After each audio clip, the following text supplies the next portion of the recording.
Vamos ao Senhor em oração.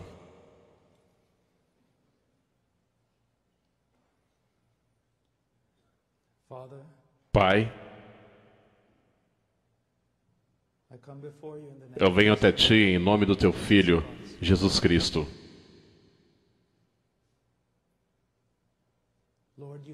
Senhor, Tu sabe todas as coisas. Elas estão diante de Ti como um livro aberto.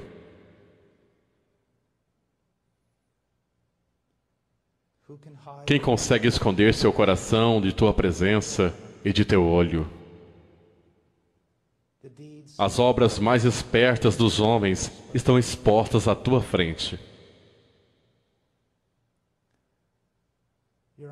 Tua onisciência não conhece limites.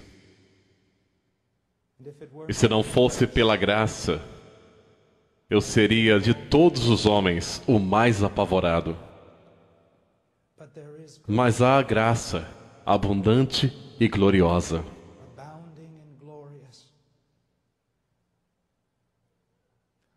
Derramada sobre o mais fraco dos homens e abundando para a Tua glória.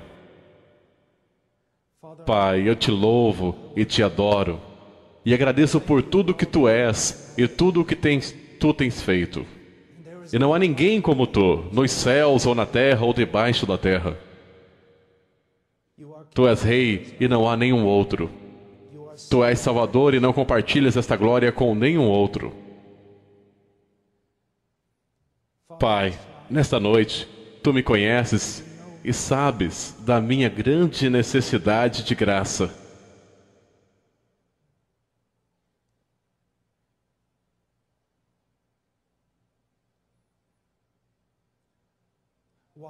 Por que estou aqui a não ser que Tu chamaste o mais fraco dentre os homens, o mais desprezível dentre os irmãos?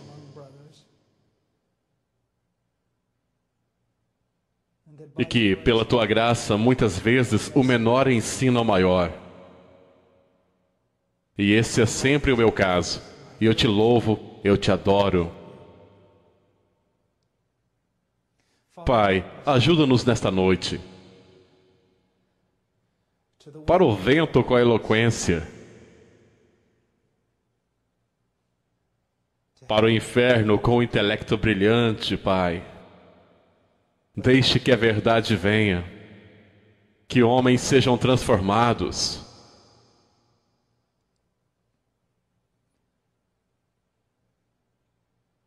Que o estado da Tua igreja seja mais glorioso.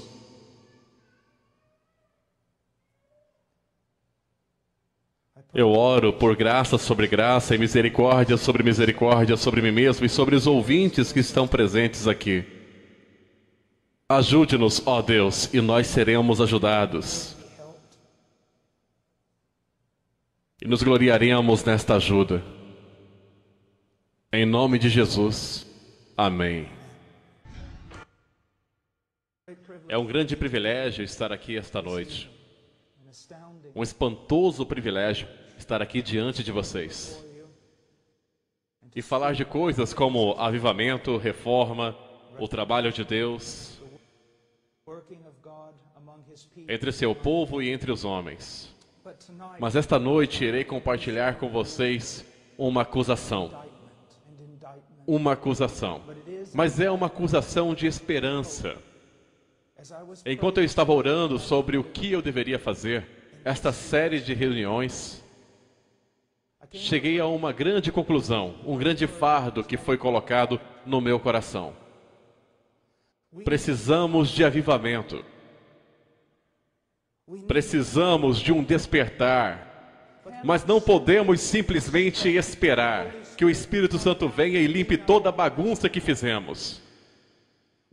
Temos uma clara direção da palavra de Deus no que diz respeito ao que Ele tem feito através de Cristo.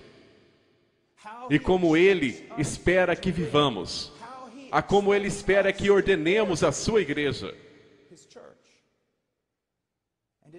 E faz pouco bem aos homens clamarem por manifestações extra-bíblicas, quando princípios bíblicos são violados ao nosso redor. Eu quero que você saiba disso. Há pouca necessidade para o diabo e os homens maus se oporem a um homem orando por avivamento, a não ser que ele também esteja trabalhando por reforma. Nós temos recebido verdade. E nós não podemos simplesmente fazer o que é certo aos nossos próprios olhos e depois esperar que o Espírito Santo venha e abençoe o nosso trabalho. Ao olharmos para o Antigo Testamento, vemos que Moisés recebeu muita detalhada explicação sobre como construir o templo. Agora, isso foi dado para o bem de Moisés, ou para o bem da igreja. Eu acho que o que está sendo explicado aqui é que Deus é específico na sua vontade. E que nós não devemos presumir que podemos pegar o menor detalhe e ignorá-lo. Agora, eu sei que sou um homem frágil. E sei que sou esbofeteado por muitas fraquezas. Mas tenho uma acusação.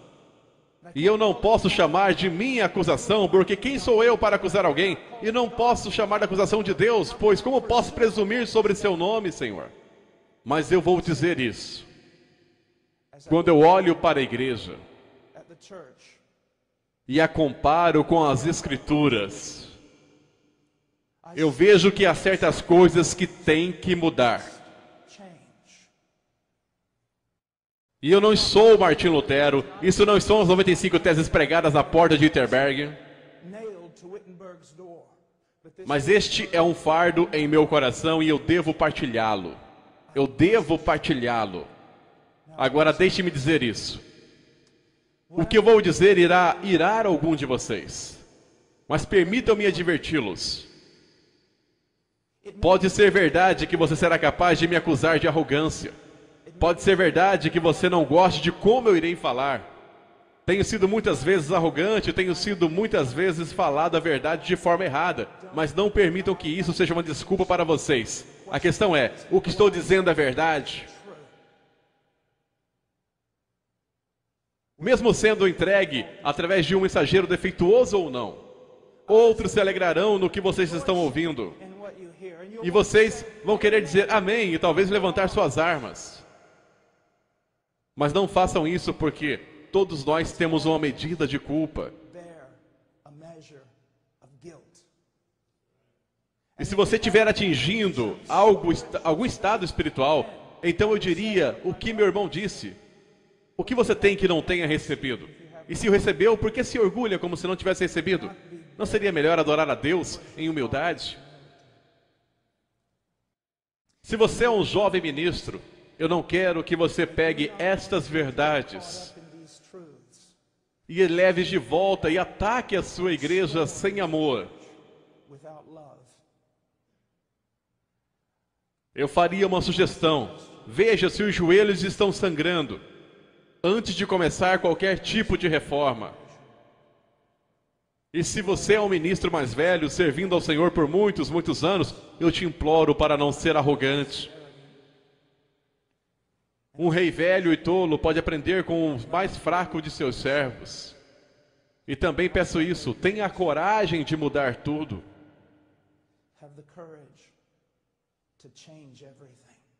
Mesmo que seja o último dia de sua vida, pelo menos você pode ir para a glória, sabendo que você tentou fazer uma reforma que era bíblica. E eu vou dizer isso como um aviso aos homens mais velhos. Agora me escutem cuidadosamente. Eu conheço a exortação em 1 Timóteo, capítulo 5, sobre a forma como devo me dirigir a vocês. Então irei me dirigir, mas há um grande despertar em curso neste país. E não só neste país, mas na Europa, onde tenho ido. E na América do Sul e em outros muitos lugares. Estou vendo jovens voltando para a rocha, a partir da qual fomos cortados. Eles estão lendo Spurgeon e Whitefield, eles ainda estão ouvindo Ravenhill, Martin Lloyd Jones e Tozer e Wesley. É um grande, enorme movimento, mesmo que a mídia popular e o cristianismo de hoje ainda não tenha descoberto. E o que está acontecendo, eu quero que você saiba que eu nunca teria sonhado há 15 anos que eu veria o despertar que estou vendo. E não é por causa do meu ministério. Mas eu vou para lugares diferentes e vejo o que Deus está fazendo, sem nenhum de nossos ministérios. Quer sejam 1000 moços na Holanda declarando as coisas têm que mudar, clamando a noite toda em oração pelo poder de Deus e pela verdade da Escritura, ou na América do Sul, reconhecendo que eles foram muito influenciados pela psicologia e todo tipo de técnicas superficiais provenientes da América, no que diz respeito ao evangelismo, e agora em lágrimas e quebrantadas estão voltando e evangelizando suas igrejas, ou as cidades do interior dos Estados Unidos, onde eu tenho sentado por vezes até 2, 3 horas da manhã, discutindo teologia com jovens afro-americanos da periferia,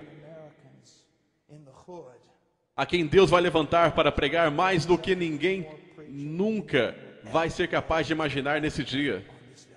Há um despertar.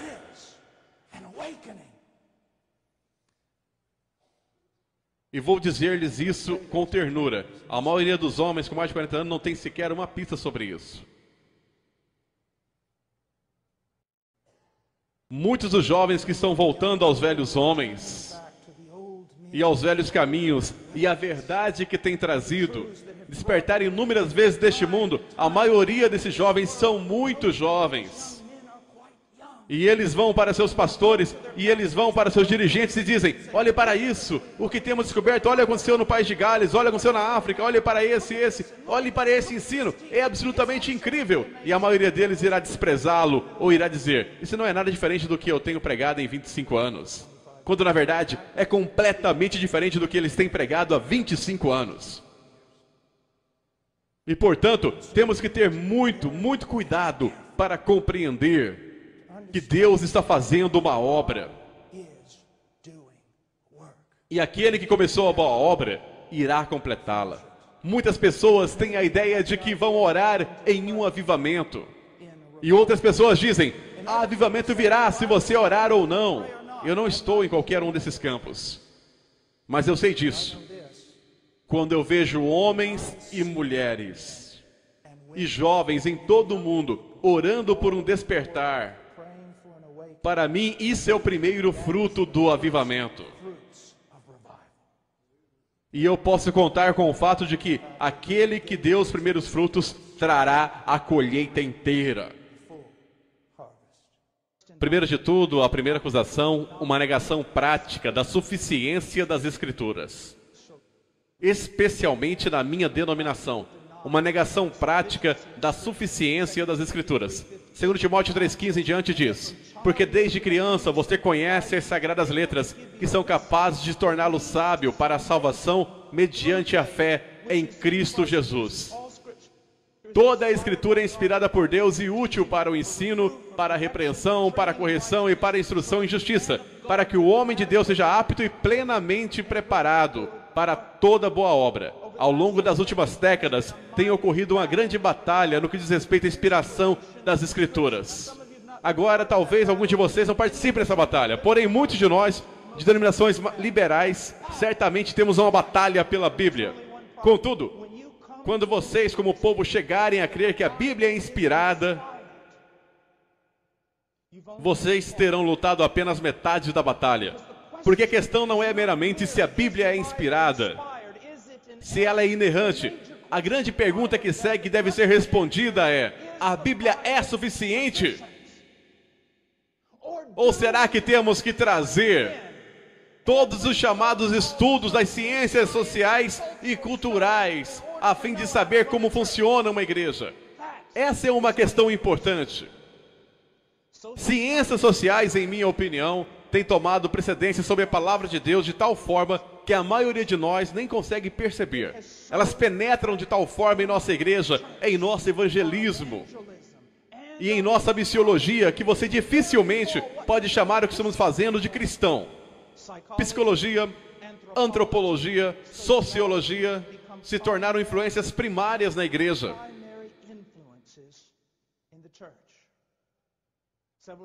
Vários anos atrás, quando eu estava no seminário, eu lembro-me de um professor entrou na sala e começou a desenhar pegadas no quadro negro. E quando ele marchava, ele se virou para todos nós e disse apenas isto: Aristóteles está caminhando pelas salas desta instituição. Cuidado, pois eu escuto suas pegadas mais claramente do que as do apóstolo Paulo e da equipe de homens inspirados que estava com ele, e até mesmo do que as do próprio Senhor Jesus Cristo. Nós chegamos a acreditar que um homem de Deus pode lidar com determinadas pequenas áreas da vida da igreja. Mas quando as coisas apertam, temos que ir para os peritos das áreas sociais. Isso é uma absoluta mentira. Diz aqui nas Escrituras que o homem de Deus seja preparado, adequado, equipado para toda boa obra. O que Jerusalém tem a ver com Roma? É o que nós temos a ver com todas essas modernas ciências sociais que foram criadas justamente como um protesto contra a palavra de Deus. E por que razão é que evangelismo e missões e as chamadas estratégias de crescimento da igreja são mais moldadas pelos antropólogos e sociólogos e os estudantes de Wall Street que se alinham a cada tendência cultural?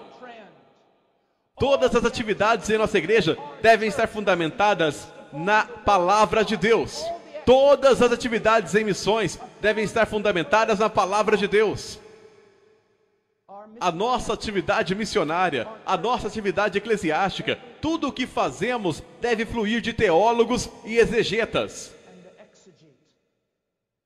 O homem que abre a sua Bíblia e tem apenas uma pergunta: qual é a tua vontade, ó Deus? Nós não devemos enviar questionário para as pessoas carnais para descobrir que tipo de igreja eles querem frequentar.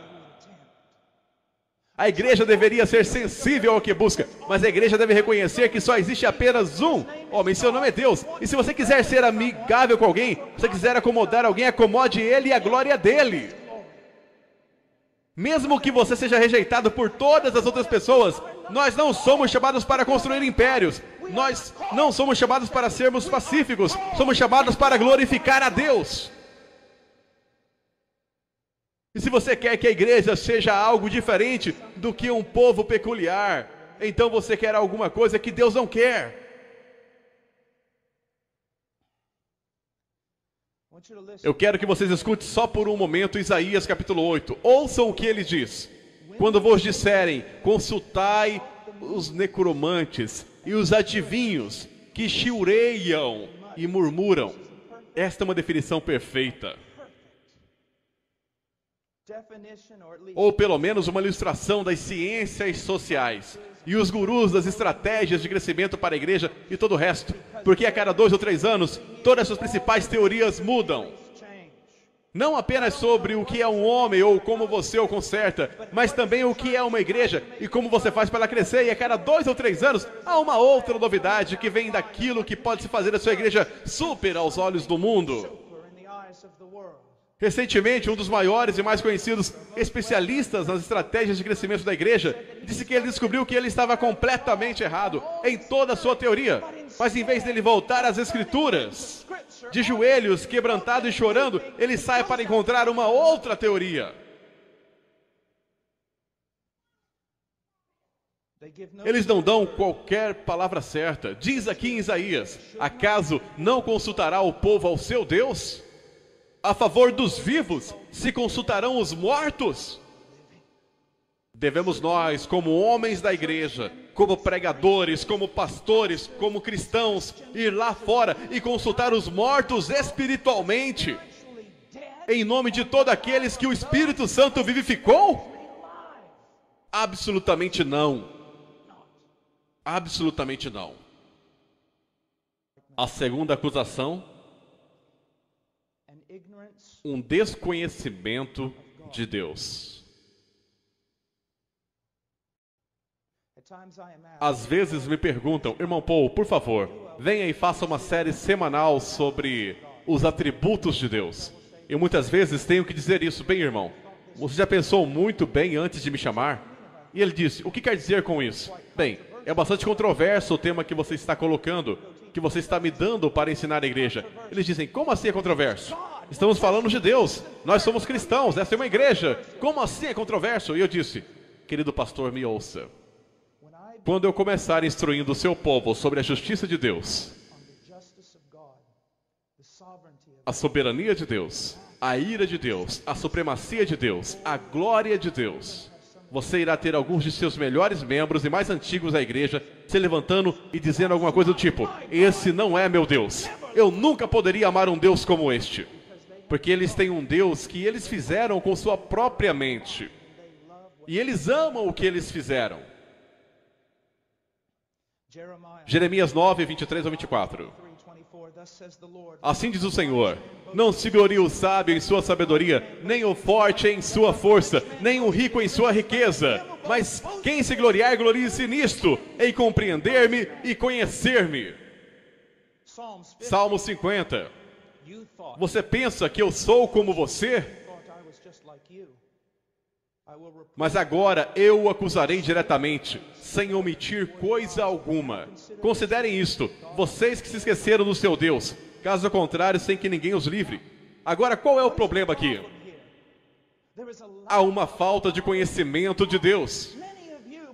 Muitos de vocês talvez pensem, falar sobre os atributos de Deus e teologia e tudo, coisas altas de torres de marfim, que não tem aplicação prática. Ouça você mesmo. Dizendo que o conhecimento de Deus não tem aplicação prática. Você sabe por que todas as suas livrarias cristãs estão cheias de autoajuda? 5 maneiras de fazer isso, 6 maneiras de ser piedoso e 10 maneiras para não cair? Porque as pessoas não conhecem a Deus. É por isso que elas precisam de toda sorte de pequenos dispositivos triviais da carne para mantê-los andando como ovelhas devem andar. 1 Coríntios 15, 34. Recuperem o bom senso e parem de pecar, pois alguns há que não têm conhecimento de Deus. Digo isso para a vergonha de vocês. Por que há um pecar desenfreado mesmo entre o povo de Deus? A falta de conhecimento de Deus. De Deus. Agora deixe-me fazer-lhe uma pergunta. Quando foi a última vez que você assistiu uma conferência sobre os atributos de Deus? Quando foi a última vez que você, como um pastor, ensinou por todo um ano sobre quem é Deus? Quanto de todo o ensinamento que se passa na América toda a semana tem alguma coisa a ver com quem é Deus? E ainda ficam abismados. Não é tão fácil ir com um fluxo, bastando seguir todo mundo e então um dia você ouve algo parecido com isto e de repente você diz, eu não posso sequer lembrar quando alguém me ensinou sobre os atributos de Deus. Não é de admirar que somos um povo como nós somos. Para conhecê-lo, tudo é sobre isso. Essa é a vida eterna. E a vida eterna não começa quando você passa através dos portais da glória. A vida eterna começa com a conversão. A vida eterna consiste em conhecê-lo. Você sinceramente acha que você vai estar emocionado em se balançar nos portões de pérolas e caminhar em ruas de ouro por toda uma eternidade? A razão por que você não vai perder a cabeça na eternidade é isso. Há um ali que é infinito em glória. E você irá passar uma eternidade de eternidade buscando-o. E você nunca vai ter seus braços sequer nos pés da montanha dele. Comece agora. Tantas coisas diferentes que vocês querem saber e fazer. E todos os livros. Pegue um livro sobre Deus. Uma Bíblia. E a estude para conhecê-lo. Para conhecê-lo. Domingo de manhã, por causa de tudo isso, eu quero dizer-lhes que seria melhor não ter sequer um domingo de manhã. Domingo de manhã é a hora de maior idolatria em toda a semana da América. Porque as pessoas não estão adorando o único Deus verdadeiro. A grande maioria, pelo menos, mas adoram a um Deus formado a partir dos seus próprios corações, por sua própria carne, artifícios satânicos e inteligência mundana. Eles têm feito um Deus como eles próprios, e ele parece mais com o Papai Noel do que com Jeová. Não pode haver temor de Deus entre nós, porque não há conhecimento de Deus entre nós. Glória a Deus. A terceira acusação, uma falha ao falar da depravação do homem. Quando eu olho para o livro de Romanos, que é um dos meus livros preferidos da Bíblia, ele não é uma teologia sistemática, mas se você pudesse dizer que qualquer livro da Bíblia foi teologia sistemática, o livro de Romanos seria o mais próximo. Não é surpreendente que Paulo gasta os 3 primeiros capítulos do livro procurando fazer alguma coisa? Levar todos os homens à condenação. Levar todos os homens à condenação. Mas não é que a condenação seja o bem supremo de sua teologia. Não é o seu fim ou o seu objetivo final. É um meio para trazer salvação para os seus leitores. Porque os homens têm que ser levados ao conhecimento de si próprios, antes de entregar a si próprios a Deus. Hoje os homens são feitos de tal modo decaídos, que você tem que cortar deles absolutamente toda a esperança na carne, antes que eles possam ser levados a Deus. Isso é importante em tudo, mas é especialmente importante no evangelismo. Eu me lembro, eu tinha 21 anos, e tinha acabado de ser chamado para pregar, e eu caminhava em uma antiga loja, onde eles venderiam ternos para ministros pela metade do preço. Eles têm feito isso por 50 ou 60 anos. E eu lá caminhava lá dentro, e eu estava procurando um terno em Balducá, Kentucky. E inesperadamente a porta se abriu. E eu ouvi a campainha tocar. A porta se fechou. Havia um velho homem em pé ali. E eu nunca peguei o nome dele, mas quando ele entrou, ele olhou para mim. Ele disse: garoto, você foi chamado para pregar, não é? Eu disse: sim, senhor. Ele era um velho evangelista. Ele disse: você vê onde está aquele prédio lá fora? Eu disse: sim, senhor. Ele disse: eu costumava pregar ali. O Espírito de Deus desceria e as almas seriam salvas. E eu disse: senhor, por favor, me fale sobre isso. Ele disse: não era nada como este evangelismo de hoje. Ele disse: nós pregaríamos por 2 ou 3 semanas e não daríamos qualquer convite para homens pecadores. Nós prepararíamos e prepararíamos e prepararíamos os corações dos homens até que o Espírito de Deus começasse a trabalhar e quebrantar seus corações. E eu disse: senhor, como você sabia quando o Espírito de Deus estava indo para quebrantar seus corações? E ele disse: bem, deixe-me dar-lhe um exemplo. Ele disse: muitas décadas atrás eu entrei nessa loja para comprar um terno. Alguém tinha me dado $30 e me disse: pregador, vá comprar um terno para você amanhã. E quando atravessei a porta, um jovem balconista que cuidava da loja voltou-se e olhou para mim, e quando ele olhou para mim, ele caiu no chão e clamou: quem pode salvar um ímpio como eu? E eu sabia que o Espírito de Deus tinha caído sobre aquele lugar. Hoje em dia nós simplesmente entramos e conversamos e damos 3 perguntas exploratórias e perguntamos se eles querem fazer uma oração pedindo para Jesus entrar em seus corações, e fazemos 2 vezes mais filhos do diabo, que nunca mais voltarão a serem abertos ao Evangelho por causa da mentira religiosa que nós, como evangélicos, temos vomitado de nossas bocas. Vou dizer algo que Leonard Ravenhill costumava dizer: agora você entende porque eu prego em vários lugares uma vez, mas essa é a verdade. Quando lidamos com o pecado superficialmente, em primeiro lugar, estamos lutando contra o Espírito Santo. Quando ele vier, convencerá o mundo do pecado. Há muitos pregadores populares hoje que estão mais preocupados em lhes dar sua melhor vida agora do que na eternidade. Eles se orgulham sobre o fato de eles não mencionarem o pecado em sua pregação. E eu posso dizer-lhes isso: o Espírito Santo não tem nada a ver com o ministério deles, senão que ele esteja trabalhando contra essa seria a única coisa. Porque quando um homem diz que ele não tem nenhum ministério que trata com o pecado do homem, o Espírito Santo o faz. É o ministério primário do Espírito Santo, entrar e convencer o mundo do pecado. E assim, saibam disso, quando você não trata especificamente, apaixonadamente, amorosamente com o homem e seu estado depravado, o Espírito Santo não está em nenhuma parte perto de você. Ademais, nós somos enganadores quando lidamos de modo superficial com o mal dos homens.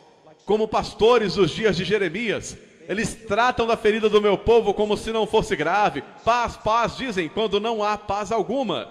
Nós não somos apenas enganadores, mas somos imorais. Como um médico que nega o seu juramento hipocrático, pois ele não dá mais notícias a alguém porque acha que a pessoa se rebelará contra ele. Ficará zangado com ele, ficará triste. E portanto ele não diz a eles a notícia mais necessária para salvar suas vidas. Eu ouço os pregadores de hoje, eles dizem, não. Você não entende, irmão Paul. Nós não somos como as pessoas do tempo de John ou Charles Wesley. Nós não somos como a cultura que Whitefield se dirigiu ou Edwards. Nós somos tão robustos como eles são. Nós estamos quebrados. Nossa quarta acusação. Uma ignorância do Evangelho de Jesus Cristo. E eu quero submeter você essa noite a que esse país não é endurecido ao Evangelho. É ignorante do Evangelho, porque a maioria dos seus pastores o é. E deixe-me repetir isso. O problema deste país não são os políticos liberais. A raiz do socialismo, Hollywood ou qualquer outra coisa. Assim chamado, o pastor evangélico de nosso país e o pregador de nossos dias, o evangelista de nossos dias. É aí que o problema deve ser encontrado. Nós não conhecemos o Evangelho. Nós pregamos o glorioso Evangelho de nosso bendito Deus e o reduzimos a 4 leis espirituais e 5 coisas que Deus quer que você saiba, com uma pequena e supersticiosa oração no final, que se alguém repetisse depois de nós, com bastante sinceridade, nós declaramos de forma papal, nascida de novo. Nós trocamos regeneração por decisionismo. Em primeiro lugar, eu estou pasmo depois de eu falar sobre o que eu vou falar por alguns poucos minutos, com quantos crentes devotos há 30 ou 40 anos andando na fé virão a mim com lágrimas dizendo, irmão Paul, eu nunca ouvi isso antes em minha vida. E, entretanto, essa é a doutrina histórica de redenção, de propiciação. Veja, quando você falar sobre o Evangelho, meu querido amigo, o faça claramente. O Evangelho começa com a natureza de Deus e vai para a natureza do homem e a queda deste. Essas duas grandes colunas do Evangelho têm que montar para nós o que deveria ser chamada e conhecida por cada crente como o grande dilema. E qual é esse dilema? Se Deus é justo, Ele não pode te perdoar. O maior problema em todas as Escrituras é este. Como um Deus pode ser justo e ao mesmo tempo justificador de homens maus? Quando as Escrituras por toda a Bíblia declaram, especialmente em um texto que eu tirei de Provérbios, o que justifica o ímpio e o que condena o justo, tanto um como o outro são abomináveis ao Senhor. E ainda assim, todas as nossas canções cristãs sobre como Deus justifica o perverso. Este é o maior problema. Esta é a acrópole da fé cristã. Assim diria Martin Lloyd Jones e Charles Spurgeon e qualquer outro que leu Romanos 3. Você tem que mostrar isso às pessoas. O grande problema é que Deus é verdadeiramente justo e todos os homens são verdadeiramente maus. Deus, para ser justo, deve condenar o homem mau. Entretanto, Deus, para a própria glória dele, pelo grande amor com que Ele nos amou, enviou seu Filho, o qual caminhou nessa terra como um homem perfeito. E então, de acordo com o plano eterno de Deus, Ele foi aquele madeiro. E naquele madeiro, Ele tomou o nosso pecado. E assumindo a posição legal de seu povo e carregando a nossa culpa, Ele se tornou uma maldição. Maldito todo aquele que não persiste em praticar todas as coisas escritas no livro da lei. Cristo nos resgatou da maldição, se tornando uma maldição em nosso lugar. Tantas pessoas têm essa visão romântica e imponente do Evangelho, onde Cristo está lá, pendurado no madeiro, sofrendo debaixo das feridas do Império Romano, e o Pai não teve força moral para aguentar o sofrimento do Filho dele, e por isso virou sua face. Não! Ele se virou porque o Filho se tornou pecado. E tantos quantos ele está naquele jardim, grita: passa de mim este cálice. Especulam, bem, o que esteve no cálice? Oh, é a cruz romana, é o chicote, são os cravos, é tudo isso e tudo aquilo. Eu não quero desconsiderar os sofrimentos físicos de Cristo naquele madeiro. Mas o cálice era o cálice da ira de Deus Pai, que ele teve que ser despejada sobre o Filho. Alguém teve que morrer suportando a culpa do povo de Deus, desamparado por Deus pela justiça dele e esmagado debaixo da ira de Deus. Pois ao Senhor agradou moê-lo. Eu estava na Alemanha um tempo atrás, ou em um seminário alemão na Europa há um tempo, e eu vi este livro, A Cruz de Cristo. Não era o de John Scott, era outro. E eu peguei e comecei a ler, e isto é o que ele dizia: o Pai olhou do céu para o sofrimento infligido sobre seu Filho pelas mãos de homens e considerou isto como um pagamento pelos nossos pecados. Isso é heresia. Agora, aquele sofrimento físico, aquela crucificação era tudo parte da ira de Deus. Teve que ser um sacrifício de sangue. Eu não desprezarei isso. Mas, meu amigo, se você parar aí, você não tem o Evangelho.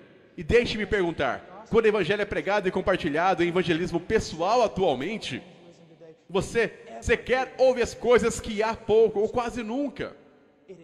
Nunca é deixado claro que Cristo pôde redimir, porque ele foi moído debaixo da justiça de Deus.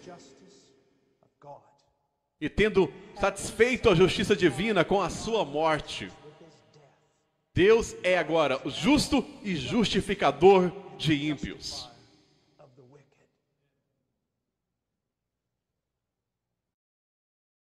Redução de evangelho.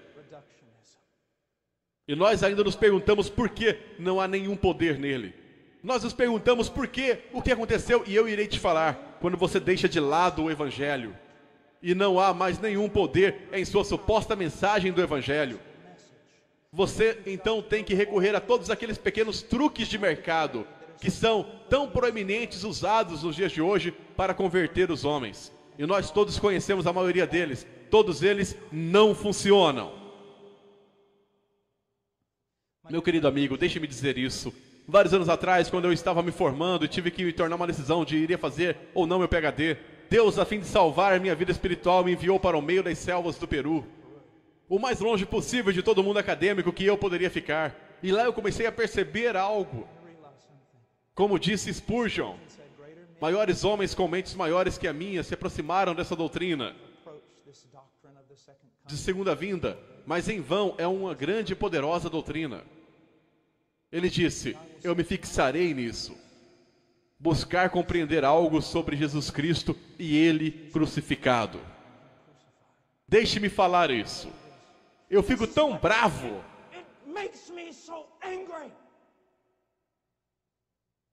Quando as pessoas tratam o glorioso Evangelho de Cristo como se fosse um primeiro passo para entrar no cristianismo, que só leva aproximadamente 10 minutos de aconselhamento, e então você parte para coisas maiores. Isso mostra como nós somos patéticos em nosso entendimento das coisas de Deus. Meu amigo, no dia da segunda vinda, quando você entenderá absolutamente tudo sobre a segunda vinda, mas você estará em eternidade de eternidade no céu. E você não vai nem mesmo começar a compreender a glória de Deus no Calvário. É tudo sobre isso. Moço, jovem pregador, me escute. Persiga-o naquele madeiro. O que significa? Você não precisará construir fogos estranhos em seu forno. Se você só pegar um relance do que ele fez naquele madeiro, o que ele fez naquele madeiro. Eu amo dizer isso, eu já o disse 1 milhão de vezes. Abraão leva Isaac para cima daquela montanha. O filho dele, o único filho dele, quem ele amou. Você supõe que o Espírito Santo estava tentando para nos falar sobre algo no futuro? E aquele filho não resistiu, mas se entregou. E quando aquele pai rendeu a sua vontade, a vontade de Deus, ele levantou aquele cutelo para perfurar o próprio coração de seu filho. Mas a mão dele foi detida e foi falado ao velho homem que Deus tinha provido um carneiro. Tantos cristãos pensam, que final bonito para aquela história. Não é o fim, é o intervalo. Milhares de anos depois, Deus, o Pai, pôs sua mão sobre seu filho, o único filho dele, quem ele amou, e tirou o cutelo da mão de Abraão, e sacrificou seu filho unigênito sobre a plena força da sua ira. Agora você sabe por que aquele pequeno evangelho que você prega não tem nenhum poder, porque não é nenhum evangelho. Vá ao evangelho, gaste sua vida em seus joelhos, se afaste dos homens, estude a cruz. A quinta acusação: uma ignorância da doutrina da regeneração. Uma ignorância da doutrina da regeneração. Meu prezado amigo, eu vou dizer isso sem rodeios. Sei que há calvinistas aqui, e sei que há arminianos aqui, e sei que há todo tipo de animal estranho entre um extremo e outro. Risos. Mas eu quero que você saiba de uma coisa. Embora eu penda mais para, acho que posso me considerar um spurgeonista de 5 pontos, quero que saiba disto. A questão central não é o calvinismo. Não. Vou ter muitos problemas quando essa mensagem chegar à internet. A questão central não é o calvinismo. Vou dizer qual é a questão central: regeneração. E é por isso que posso ter comunhão com Wesley, com Ravenhill, com Tozer e com todos os demais, porque independente de como eles se posicionavam, eles criam que a salvação não pode ser manipulada pelo pregador. E que é uma obra extraordinária do poder do Deus Todo-Poderoso. E junto com eles, portanto, eu me posiciono na certeza de que foi uma obra de Deus. Muito maior é a manifestação do poder de Deus na obra regeneradora do Espírito Santo do que na criação do mundo, do universo. Porque ele criou o mundo ex nihilo, do nada. Mas ele recria o homem a partir de uma massa corrompida. E a regeneração encontra correspondência na própria ressurreição de nosso Salvador.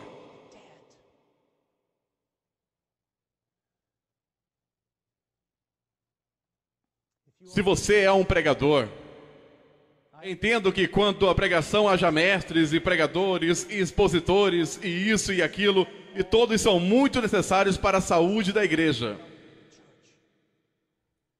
Mas você precisa entender uma coisa. Quando o velho G. Campbell Morgan, há relatos disso, quando ele ia subir na torre majestosa para pregar, citava para si mesmo: como ovelha para o matadouro, como cordeiro mudo diante do tosqueador.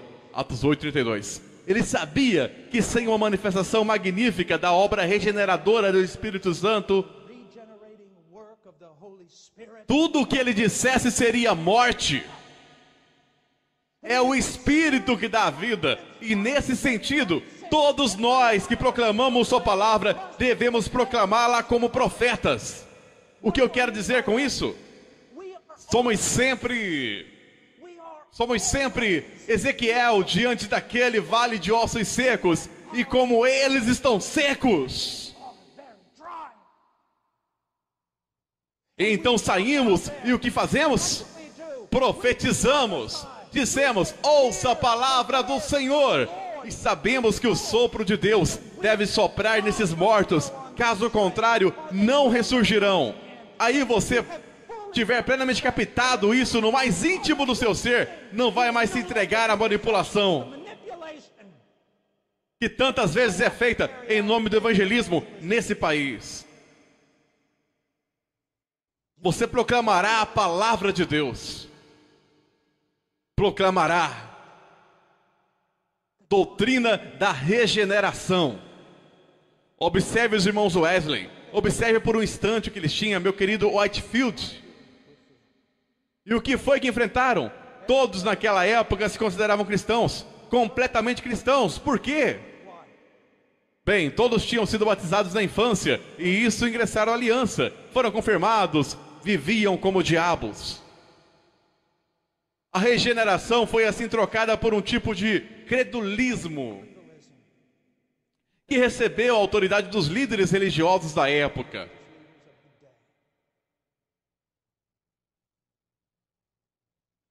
E é aí que chegam os irmãos Wesley. Não está tudo certo, vocês não nasceram de novo, não há nenhuma prova de vida espiritual.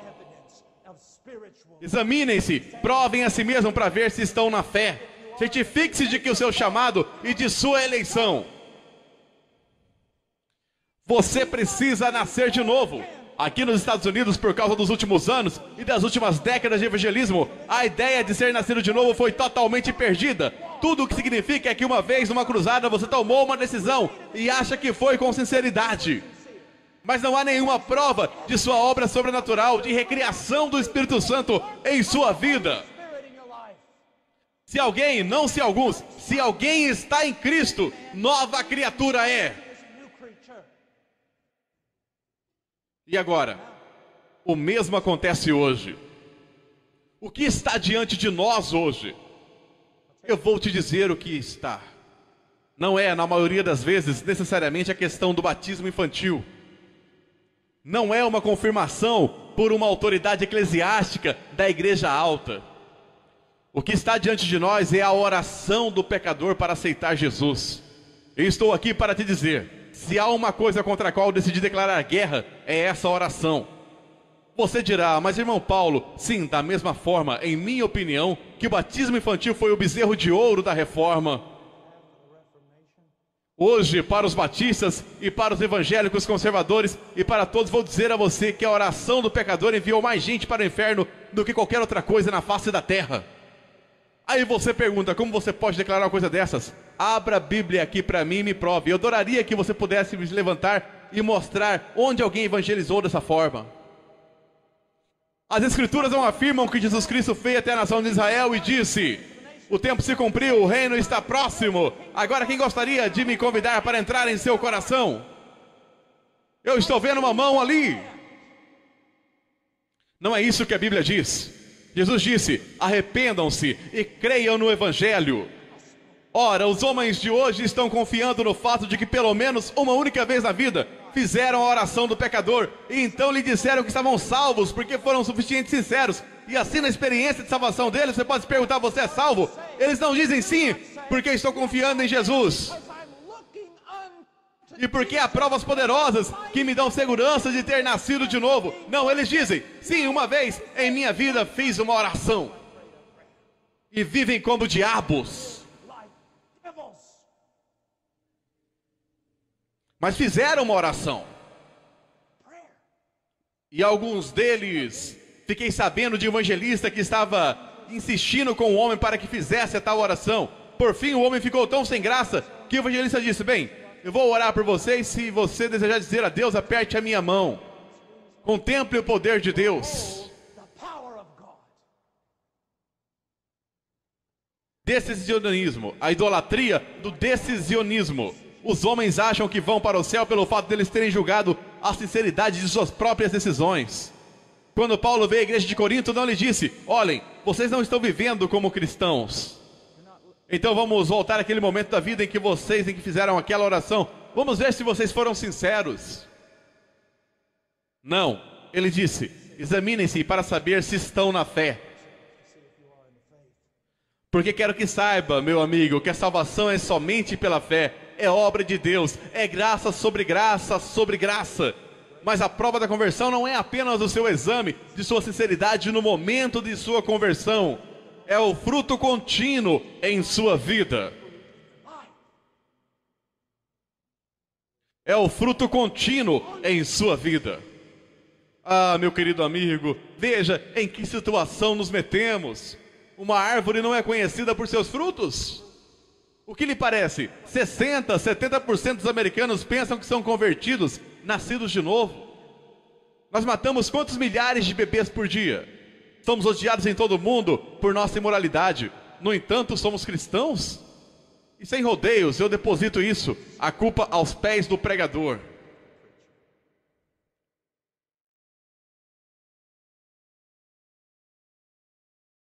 A sexta acusação, um apelo evangelístico sem fundamento bíblico. Nós já vamos tocar nesse ponto. Olhe como temos feito ultimamente. Quero dizer, escute-me agora.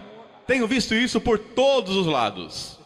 Os calvinistas, os arminianos, muitos deles compartilham algo em comum. E é isso mesmo, o mesmo convite superficial. Falam muito sobre um monte de coisa, então eles chegam ao convite. E é quase como se todos tivessem enlouquecido. Caminham em direção a alguém dizendo, Deus te ama e tem um plano maravilhoso para a sua vida. Já pensou em dizer isso ao norte-americano? Senhor, Deus me ama e tem um plano maravilhoso para a sua vida. O quê? Deus me ama? Bom, isso é maravilhoso, porque eu também me amo. Isso é maravilhoso. E Deus tem um plano maravilhoso. Eu também tenho um plano maravilhoso para a minha vida. E se eu o aceitar em minha vida agora, terei minha vida melhor agora? Isso é simplesmente maravilhoso. Isso não é evangelismo bíblico. Permita-me te dizer algo no lugar disso. Deus vai a Moisés e diz isto. Senhor, Senhor, Deus compassivo, clemente e longânimo, e grande em misericórdia e fidelidade, que guarda a misericórdia em 1000 gerações, que perdoa a iniquidade, a transgressão e o pecado, ainda que não inocente ou culpado. A reação de Moisés. E imediatamente, curvando-se Moisés para a terra, o adorou. O evangelismo começa com a natureza de Deus. Quem Deus é. Pode um homem reconhecer seu pecado se ele não tem um padrão com o qual se comparar? Se nós dissermos somente coisas triviais sobre Deus, que divirtam a mente carnal dele, será que essa pessoa poderá ser levada a um arrependimento e fé genuínos? Nós não começamos com Deus te ama e tem um plano maravilhoso para a sua vida. Começamos com o conselho completo de quem é Deus. Nós lhe dizemos desde o princípio que isso poderá custar as suas vidas.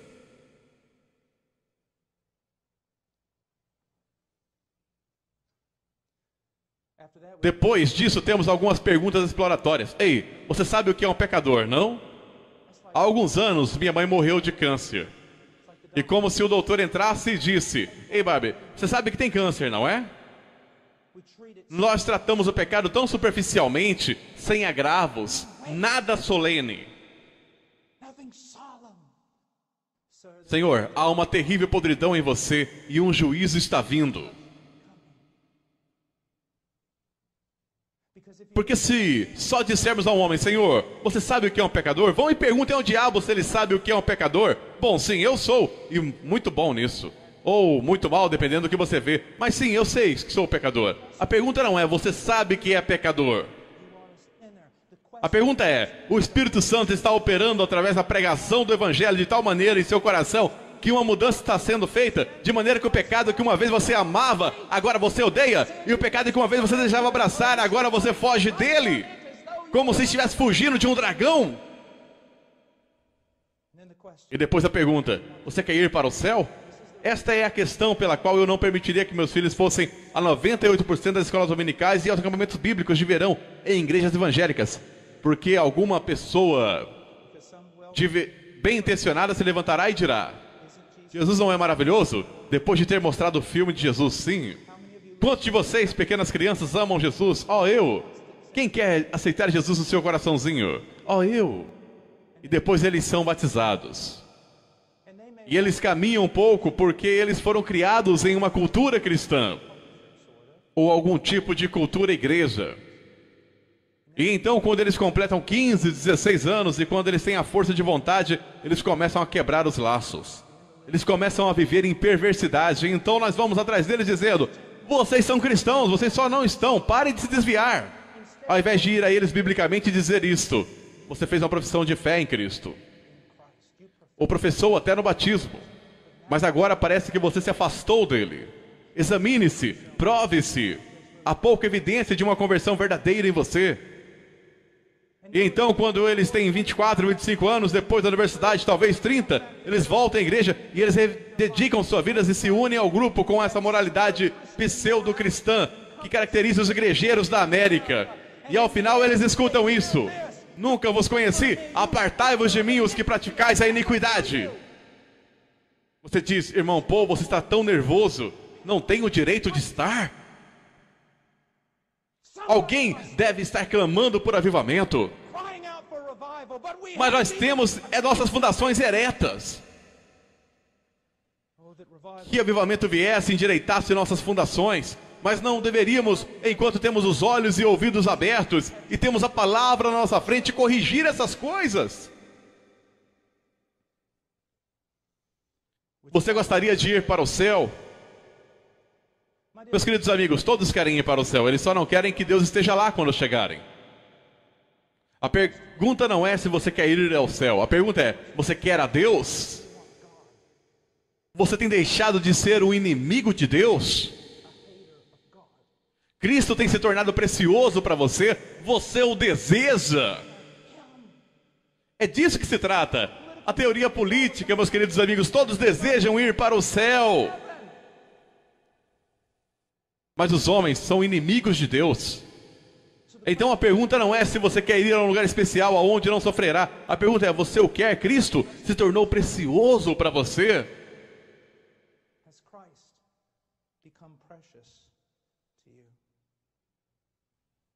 Frequentemente, depois de uma pessoa orar, perguntam, você gostaria de ir para o céu? Bom, sim. Então você gostaria de orar e pedir que Jesus entre no seu coração? Agora, há pessoas que foram salvas utilizando essa metodologia. Mas não é graças a ela, mas sim apesar dela. Senhor, você deseja a Cristo? Você vê seu pecado? Oh, sim, sim, eu vejo meu pecado. Senhor, vejamos alguns versículos da Bíblia que falam sobre o que o arrependimento lhe se parece. O Espírito testemunhando que isso está acontecendo em sua vida. Você vê quebrantamento, vê a desintegração de tudo pelo que tem lutado em sua vida. E agora sua mente está cheia de novos pensamentos sobre Deus, e novos desejos, e novas esperanças. Sim, eu vejo. Senhor, isso pode ser os primeiros frutos do arrependimento. Agora entregue a sua vida a Cristo. Confie nele. Confie nele, confie em Cristo. Agora me escute. Você tem autoridade para falar do Evangelho às pessoas. Você tem autoridade de lhes dizer como é. Você tem autoridade para apontar princípios bíblicos sobre a certeza da salvação.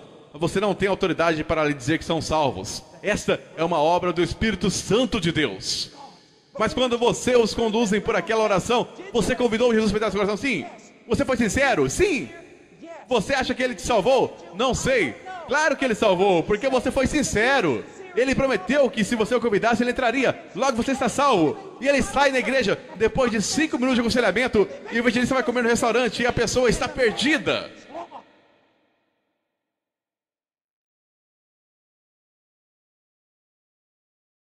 Um apelo evangelístico sem fundamento bíblico. Se alguma vez duvidaram de sua salvação, aqui vamos de novo. Se alguma vez eles duvidaram de sua salvação, houve algum momento em que você orou e pediu para Jesus entrar em seu coração? Sim. Você foi sincero? Acho que sim. O diabo está lhe incomodando?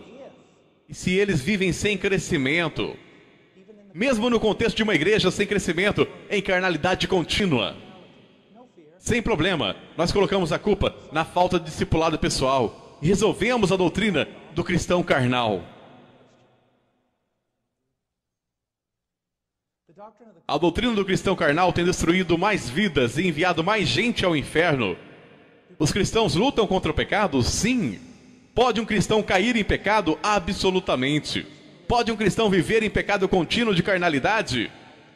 Todos os dias da sua vida são carregados de frutos e verdadeiramente cristão? Absolutamente não. Senão cada promessa no Velho Testamento referente à Nova Aliança falhou. E tudo que Deus disse sobre disciplina em Hebreus é uma mentira.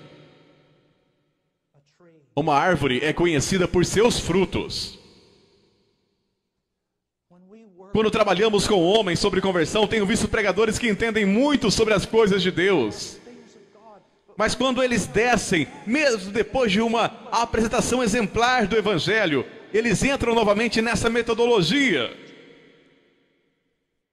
Deixe-me lhe dar uma história e depois iremos à próxima acusação. Mas é uma história que é um dos momentos mais preciosos da minha vida como cristão. Eu estava pregando no Canadá, na verdade, eles me disseram que estava a 30 quilômetros do Alasca. Havia mais ursos pardos na cidade do que pessoas. Sério. Era uma igreja pequena, de como 15, 20 pessoas, e eu estava pregando. E bem, quando eu fiquei em pé no púlpito, essa montanha de homem entrou dos seus 60 ou 70 anos, mas uma montanha de homem. Ele podia ter batido em cada um de nós nesse prédio. Quando eu pregava, via sua face, deixei tudo de lado e comecei a pregar o Evangelho. Era o ser humano mais triste que eu já vi. Somente o Evangelho. E quando terminei, caminhei direto do púlpito para ele e eu disse: Senhor, o que há de errado? O que perturba sua alma? Eu nunca vi um homem tão triste e abatido em toda a minha vida. E ele tirou o envelope e tinha alguns raios-x, os quais eu não pude entender. Mas ele disse: acabo de vir do médico, vou morrer em 3 semanas. Foi isso que ele me disse. Agora eu tenho morado toda a minha vida em um rancho de gado. Só se chega lá por avião flutuante ou cavalgando pelas montanhas e todas essas coisas. Ele disse: nunca estive em uma igreja, nunca li a Bíblia. Acredito que há um Deus e que uma vez escutei sobre um cara chamado Jesus. Ele disse: eu nunca tive medo de nada em minha vida e agora estou aterrorizado. E eu disse: Senhor, você entendeu a mensagem do Evangelho? E ele disse: sim. Agora, o que faria a grande maioria dos pregadores naquele momento? Então você gostaria de convidar Jesus para entrar em seu coração? É isso que eles fariam. E eu disse: Senhor, você entendeu? Ele disse: eu entendi, mas é só isso? É que eu disse, uma criança poderia ter entendido aquilo. Qualquer um. É só isso que eu entendi. E eu oro ou... Eu disse: Senhor, você vai morrer em 3 semanas. Eu tinha que ir embora amanhã. Vou cancelar meu voo e ficaremos aqui lendo a palavra de Deus, lutando e clamando a Deus até que você se converta ou morra e vá para o inferno. E então começamos. Comecei com o Velho Testamento, o Novo Testamento, cada versículo sobre as promessas de Deus com respeito à redenção, à salvação. Uma e outra vez, várias vezes, lendo João 3,16, orando por um tempo, clamando a Deus, questionando sobre o arrependimento do homem, sobre a fé, sobre a certeza da salvação, trabalhando até que Cristo tenha sido formado nele. E então, finalmente, simplesmente exaustos aquela noite, não houve nenhum avanço, não houve nada. Eu disse: Senhor, vamos orar. E oramos e eu disse: Senhor, leia João 3,16 outra vez. E ele disse: lemos isso 1 milhão de vezes. E eu disse: eu sei, mas é uma das maiores promessas de salvação. Leia o texto de novo. E eu disse: nunca esquecerei, eu tinha minha Bíblia no meu colo, naquelas suas mãos grandes e montanhosas. Ele disse: ok, porque Deus amou o mundo de tal maneira que deu, sou salvo, irmão Paul, todos os meus pecados se foram, tenho vida eterna, sou salvo, eu disse: sabe como? Ele disse: você nunca leu esse versículo antes? O que estava acontecendo? Uma obra do Espírito de Deus. Ao invés daqueles truquezinhos que você tenta. Você quer ir a comer? Você pensa que pregar é um espetáculo e depois disso você volta para o hotel? Não, após a pregação é que o trabalho começa, lidando com as almas. As pessoas vão à frente em reuniões para aconselhamento com pessoas que não deveriam estar aconselhando. 5 minutos, rápido, dê o cartão ao pastor e o pastor diz: gostaria de lhes apresentar ao novo Filho de Deus. Bem-vindo à família de Deus. Como você se atreve? Se você vai apresentá-lo, diga isso: este homem essa noite fez uma profissão de fé em Jesus Cristo. E por causa do nosso temor de Deus e nosso amor pelas almas dos homens, Nós agora iremos trabalhar para ter certeza que Cristo tem realmente sido formado nele. Que ele verdadeiramente tem um entendimento bíblico sobre arrependimento e fé. E grande certeza e gozo no Espírito Santo. É isso que nós vamos fazer. Olha o que nós fizemos. Suplico-te, olha o que estamos fazendo. E isto não é algum tipo de seita. Isso somos nós. Pare.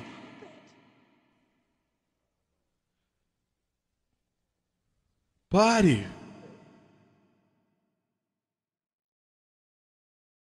Sétima acusação: ignorância com relação à natureza da igreja.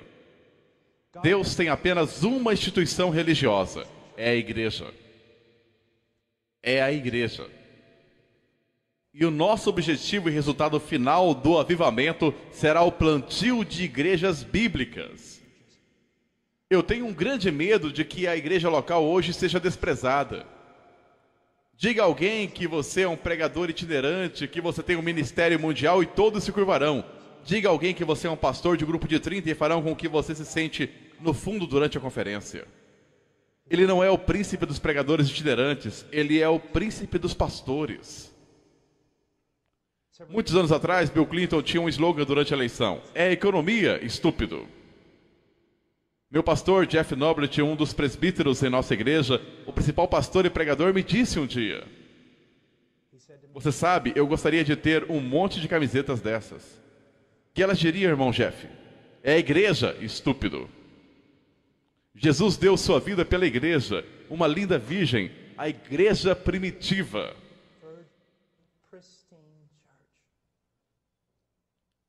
Se você quer dar a sua vida por algo no ministério, dê à igreja, a uma igreja, a um corpo de crentes, a uma congregação local. Isso é a igreja. Agora deixe-me dizer algo sobre a igreja, quero que vocês ouçam bem. Não existe um remanescente de crentes na igreja. Todos nós sabemos sobre a teologia. Você sabe que até o curso de Israel, havia em Israel o povo de Deus e o remanescente de verdadeiros crentes. Esse não é o caso da igreja. Não há um remanescente de crentes, ou um pequeno grupo de crentes dentro de um grande grupo chamado igreja. A igreja é o remanescente. E eu quero dizer isso. Se pastores chegaram próximos de blasfemar, é com relação a isso. Eu ouço teólogos, professores itinerantes, pastores, uns e outros dizendo esse tipo de coisa. Há tanto pecado dentro da igreja quanto fora dela. Há tanto divórcio na igreja quanto fora dela. Há tanta imoralidade e pornografia na igreja quanto fora dela. E então pregadores dizem: sim, a igreja está agindo como uma prostituta. Eu quero que você saiba isso. Você deve ter muito cuidado ao chamar a noiva de Jesus Cristo de prostituta. E vou lhe dizer qual é o problema. Pastores e pregadores não sabem o que é a igreja. Eu quero que vocês saibam que a igreja de Jesus Cristo da América hoje é linda. Ela é frágil às vezes, ela é fraca, ela é esbofeteada, ela não é perfeita, mas eu quero que você saiba que ela é quebrantada. Ela está andando humildemente com seu Deus. O seu problema é que você não consegue saber o que é a igreja. Hoje, por causa da falta de pregação bíblica, a tão chamada igreja está cheia de pessoas carnais e ímpias que se identificam com o cristianismo. E então, por causa dos bodes no meio das ovelhas, as ovelhas estão sendo acusadas de todas as coisas que os bodes estão fazendo em nome de Deus, sendo blasfemado entre os gentios por causa de nós. Romanos 2:24. Vocês já leram? Eu sei que já passaram do horário, mas apenas vá acompanhando comigo. Rapidamente. Eu quero te mostrar algo. Vá até Jeremias.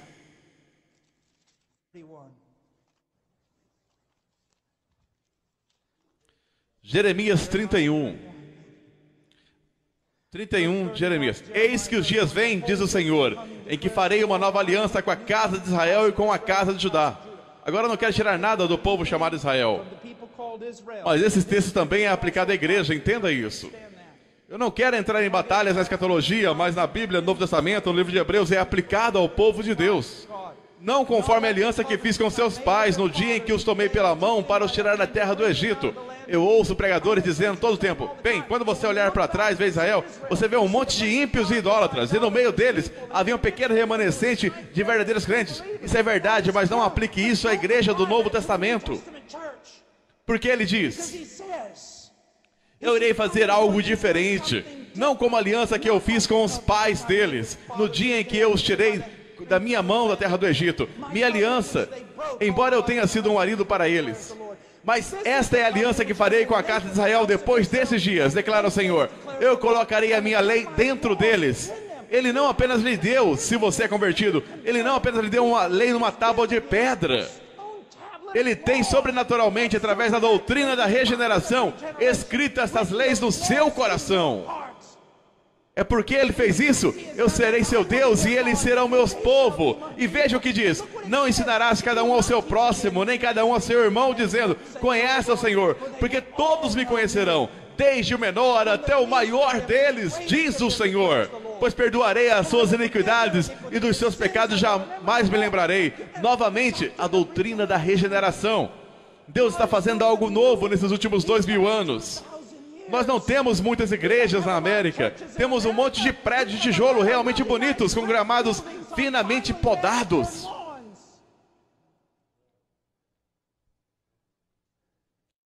Só porque alguns dizem que são da igreja ou que são cristãos, isso não quer dizer que realmente sejam. Veja o que diz. Eles não terão que ensinar um ao outro. Isso não quer dizer que você não haverá pastores e mestres, mas haverá um proeminente conhecimento de Deus entre eles, particularmente com relação aos seus pecados terem sido perdoados. Veja rapidamente o capítulo 32, verso 38. Eles serão meu povo e eu serei seu Deus. Ele não diz: eu espero que sim, talvez, se eu der sorte, se eu conseguir evangelista suficiente para trabalhar para mim, talvez isso dê certo. Ele diz: eu vou trazer um povo a mim, um povo pelo qual entregarei meu filho. E ele diz: eles serão meu povo e eu serei seu Deus. Veja isso: eu lhes darei um coração, um só caminho. Agora não fique bravo comigo, mais do que você já está, pelo menos. Mas me ouça, nos anos 70 e 80, todas as marchas para Jesus, todos lamentando e chorando. A igreja está tão dividida, a igreja não é uma. Meu querido amigo, deixe-me dizer isso. Se a igreja não é uma, então há uma oração que Deus, o Pai, não respondeu para seu filho. E a promessa da nova aliança falhou. Então eu quero redirecionar você um pouco. Eu quero lhe submeter que a igreja é uma. Ela sempre foi uma. Você já se sentou no avião, ou talvez encontrou alguém com quem você conhecia no supermercado, e você sendo batista ou menonita, ou qualquer coisa, mas verdadeiramente evangélico, verdadeiramente cristão, você fala com ele não mais que poucos minutos e você descobre: ele é um crente, é um que está vivo. E naquele momento você daria a sua vida por ele. Você daria a sua vida por ele. Eu me lembro uma vez, nós estávamos no departamento Amazonas, no Peru, foi no tempo do Sendero Luminoso, e estava acontecendo uma guerra civil lá. Nós viajamos 22 horas no caminhão que carregava grãos, e mais ou menos meia-noite nós tiramos a lona, e o caminhão parou e nós pulamos na selva. Nós passamos a noite bem na margem da selva e fizemos caminho para certo lugar. E na metade do caminho nós nos perdemos, e no dia seguinte então nós oramos, eu e meu querido amigo Paco, estávamos orando: ó Deus, nos dê uma direção, estamos perdidos. Se formos encontrados aqui, os terroristas dominam esse lugar, nem os militares entrariam aqui. Nós clamamos: ó Deus, nos dê uma direção. Nós ouvimos um sino, e então ouvimos alguém falando. No começo achávamos que era uma conversa estranha. Então percebemos que era um garotinho vindo do campo, com seu burro, e ele estava falando com seu burro. Então ficamos atrás dele e o seguimos. Então ficamos na extremidade da cidade, cabanas, casas de tijolo, e eu disse: Paco, você sabe o que os terroristas forem donos disso, nós estamos mortos. Sim, mas nós chegamos a algum lugar. Então nós descemos, fomos até um homem que estava bêbado no escuro e dissemos: Há irmãos por aqui? Porque todo mundo sabe o que isso significa nas montanhas. Significa um cristão verdadeiro. Então ele disse, aquela senhora bem ali. Então eu fui até lá. Era uma velha mulher nazarena. E eu bati na porta. E eu disse, sou um pastor evangélico, por favor, me ajude. Aquela senhora saiu com uma lanterna, ela me agarrou, puxou-me para dentro, ela agarrou a paca e nos levou para baixo. Sua casa ficava em um tipo de precipício no meio da lama e nos levou para o porão onde havia alguns fenos e galinhas e outras coisas. E ela nos fez sentar lá e ela aqueceu, então chamou um garotinho, veio e ela disse, vai chamar os outros irmãos. E eles começaram a trazer galinhas e yuca e tudo mais, arriscando suas vidas. Por quê? Porque somos um. Pare de dizer todas essas tolices que você está dizendo, que o corpo de Cristo está dividido e que é uma bagunça, que está cheio de pecado. Eu não falaria da noiva de Cristo dessa maneira se eu fosse você. O que você tem é um monte de bodes e joio no meio das ovelhas. E porque muito pouca disciplina bíblica é compassiva, é praticada na igreja, elas vivem entre as ovelhas, eles se alimentam dessas ovelhas e as destroem. E aqueles entre vocês que são líderes na igreja vão pagar um alto preço quando você estiver diante daquele que as ama, porque você não teve coragem suficiente para se levantar e confrontar o ímpio. A propósito, me escute. O cenário médio na América do Norte, no que diz respeito às igrejas em geral, e eu não quero entrar nos prós e contras disso, mas eis o que acontece. Por a pregação do evangelho ser tão baixa, a igreja é basicamente a maioria carnal, cheia de pessoas perdidas. E por ser uma democracia, eles em geral são os que governam a direção da igreja.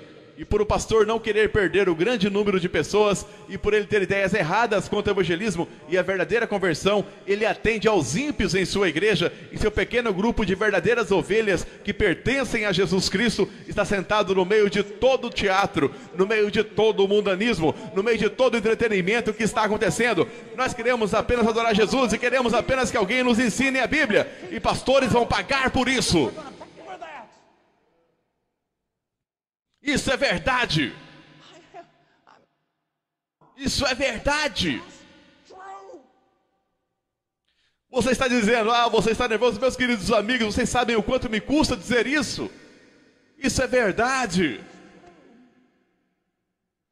Tentando manter juntos um bando de ímpios, enquanto um pequeno rebanho no meio deles está morrendo de fome. E fazendo com que eles vão à direção que eles não querem ir com a maioria dos carnais. Escute-me. Se a minha esposa estivesse no Walmart, tarde da noite, e você estivesse passando por lá e você tivesse visto 2 homens que estavam abusando dela, 3, 4, 5, 10 homens estivessem abusando dela e machucando-a, e você abaixasse a cabeça em nome da autopreservação, e você passasse de lado, eu quero te dizer algo, amigo. Eu não vou apenas atrás daqueles 10 homens, eu também vou atrás de você. É a noiva de Cristo e ela é preciosa para Ele. Vai custar-lhe servir Jesus. Poderá custar a sua igreja, a sua reputação, a sua denominação, absolutamente tudo. Mas a noiva de Jesus Cristo é digna.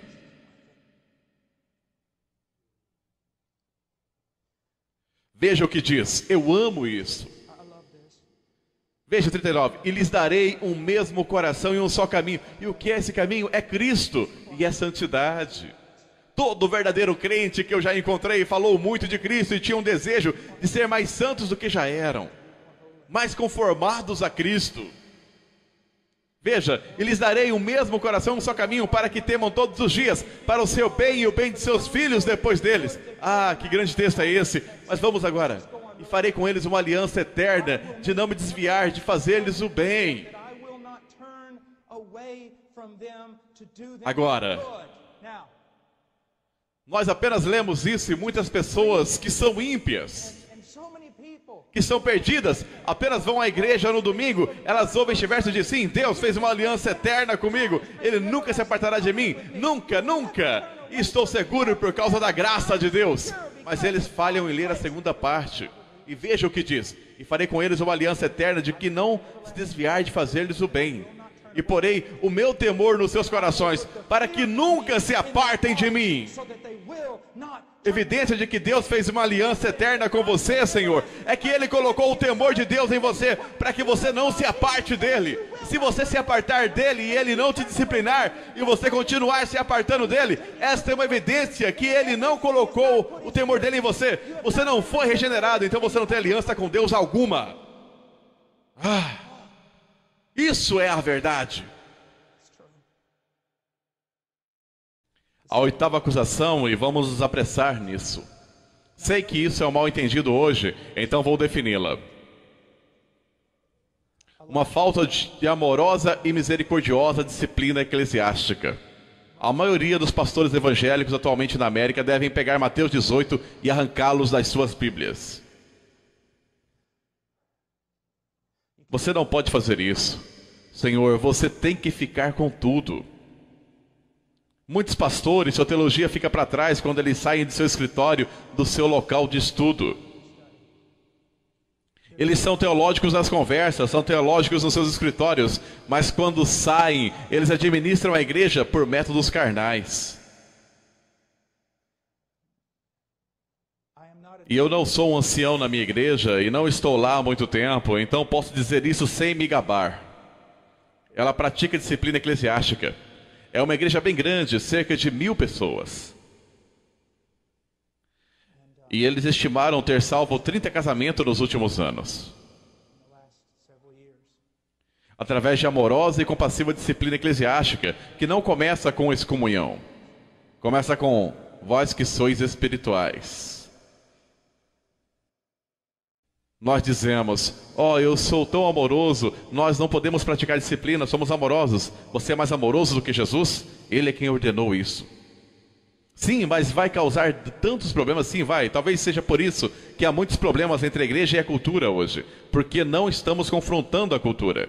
E não confrontamos a cultura simplesmente saindo e fazendo protesto para Hollywood. Nós confrontamos a cultura obedecendo a Deus. Noé construiu a arca e condenou o mundo.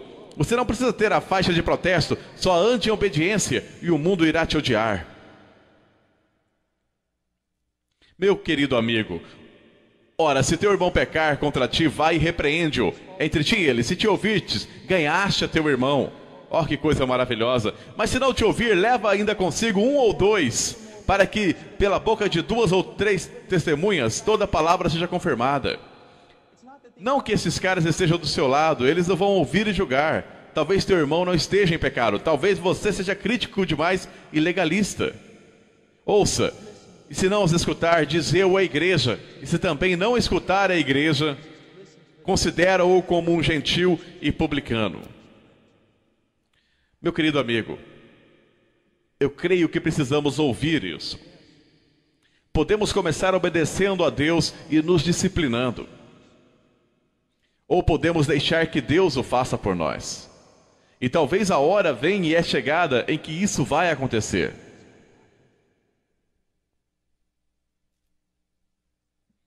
Não estou falando de homens críticos, legalistas e odiosos. Já existem muitos. Eu estou falando de um homem, de um grupo de anciãos, líderes, que amam o bastante para arriscarem suas vidas. Porque sabem que isso não é um jogo, isso não é algo que fazemos apenas para esta vida. A eternidade está em jogo, a salvação de almas. Olhe para todas essas livrarias cristãs. Olha para os livros antigos, dos dias antigos de Wesley e Whitefield, e repetidamente dos puritanos reformados. A maioria desses livros lidou com o que é o Evangelho, como você o prega, como você leva alguém a Cristo, como você discerne uma verdadeira conversão, como você se torna um doutor de almas. Nós nos unimos em Roma nessa questão. Roma, bebê é batizado, o bebê é cristão, o bebê é de Roma. Nunca mais lide com a conversão, apenas crie todo tipo de métodos mundanos para mantê-los na igreja. Evangélicos têm feito o mesmo. Ore uma pequena oração com eles depois de 2 ou 3 minutos, depois de meia hora de pregação, sendo que 25 minutos foram de histórias bem divertidas. E então lance a rede depois de 5 minutos. Aconselhe-os um pouco e então os declare salvos e passe o resto dos dias discipulando-os e imaginando por que eles não crescem. Quero lhe dizer, eu creio em um discipulado pessoal 1 a 1. Mas, meu querido amigo, a igreja se deu bem por 1000 anos ou mais sem ele. Sem aquilo que conhecemos como discipulado pessoal, com todos os livros e coisas diferentes. Quero que você pense nisso. O discipulado pessoal de 1 a 1 se tornou gigante no final dos anos 70 e até hoje. Qual era o clamor? Estão saindo tantas pessoas pela porta dos fundos quando estão entrando da frente. E a razão disso é que não estamos discipulando as pessoas. Não, isso está acontecendo porque as pessoas não estão sendo convertidas. Porque suas ovelhas, elas ouvem a sua voz e o seguem. Agora nós devemos discipulá-los, mas não é por isso. Saíram de nós, mas não eram de nós. E eles tiveram pouca chance de ser como nós. E ninguém jamais lidou com suas almas. Então nós gastamos uma fortuna discipulando cabras, esperando que se tornem ovelhas. Você não pode ensinar uma cabra a ser ovelha. Uma cabra se torna uma ovelha pela obra sobrenatural do Espírito de Deus Todo-Poderoso. Agora, disciplina eclesiástica. Eu mudei minha família para esta igreja porque ela pratica disciplina eclesiástica. Porque eu preciso estar debaixo de disciplina eclesiástica. O cuidado observador de Sião e outros membros me levam isso a sério. Eu quero que as minhas crianças, elas são bem pequenas agora, mas se forem convertidas, ou fizerem uma profissão de fé e depois se desviarem, vou querer saber que as minhas crianças serão batizadas, trazidas diante da igreja, se necessário, para a salvação de suas almas. Alguns de vocês ficariam tão indignados se um pastor lhe dissesse: honestamente, tenho estado orando pelas suas crianças e temo que não são convertidas. Você ficaria indignado que reuniria um grupo para expulsar aquele pastor.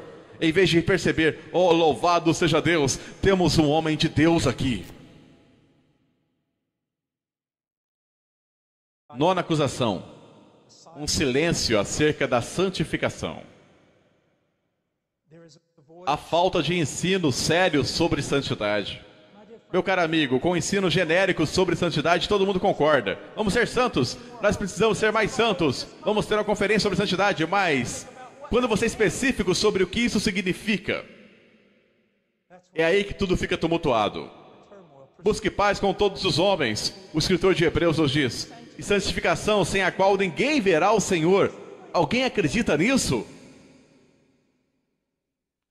Você diz: irmão Paul, eu tenho sido culpado tão frequentemente por ensinar a salvação. Escute-me novamente. Isso remete à regeneração e à providência de Deus.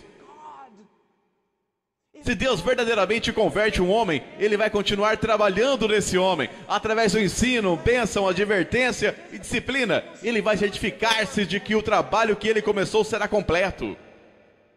E é por isso que o escritor diz: sem santificação, sem santidade, ninguém verá o Senhor. Por quê? Porque não existe crescimento em santidade. Deus não está trabalhando em sua vida. Se Ele não está trabalhando em sua vida, é porque você não é um filho. Veja as diferenças entre Jacó e Esaú. Amei Jacó, odiei Esaú. Porém Deus cumpriu suas promessas em ambos. Jacó foi abençoado, Esaú foi abençoado. Como Deus demonstrou seus julgamentos e ira contra Esaú e seu amor com Jacó? Eu vou lhe contar como. Ele deixou Esaú à vontade, sem exercer disciplina, sem piedade, nada. Mas ele espancava Jacó até a morte, quase todos os dias de sua vida. A disciplina amorosa, a correção de Deus para nos trazer a santidade. Agora, há tanto ensino sobre isso, mas deixe-me dizer isso. Rogo-vos, pois, irmãos, pela compaixão de Deus, que apresentei os vossos corpos em sacrifício vivo, santo. Romanos 12:1 continua no 2. Seus corpos. Por que ele diz corpo? Eu acredito que para evitar toda essa super espiritualidade. Bem, eu dei a Jesus o meu coração e você não pode julgar um livro pela sua capa. Bem, a verdade é que você pode julgar um livro pela capa. Jesus nunca disse que você não poderia julgar um livro pela capa. Ele disse que você não poderia conhecer a árvore pelos seus frutos. E se você pensa que deu-lhe seu coração, então ele vai ter seu corpo. E vou lhe contar o motivo. O coração, meu amigo, não é um músculo de bombeamento de sangue. É o fruto da imaginação de um poeta.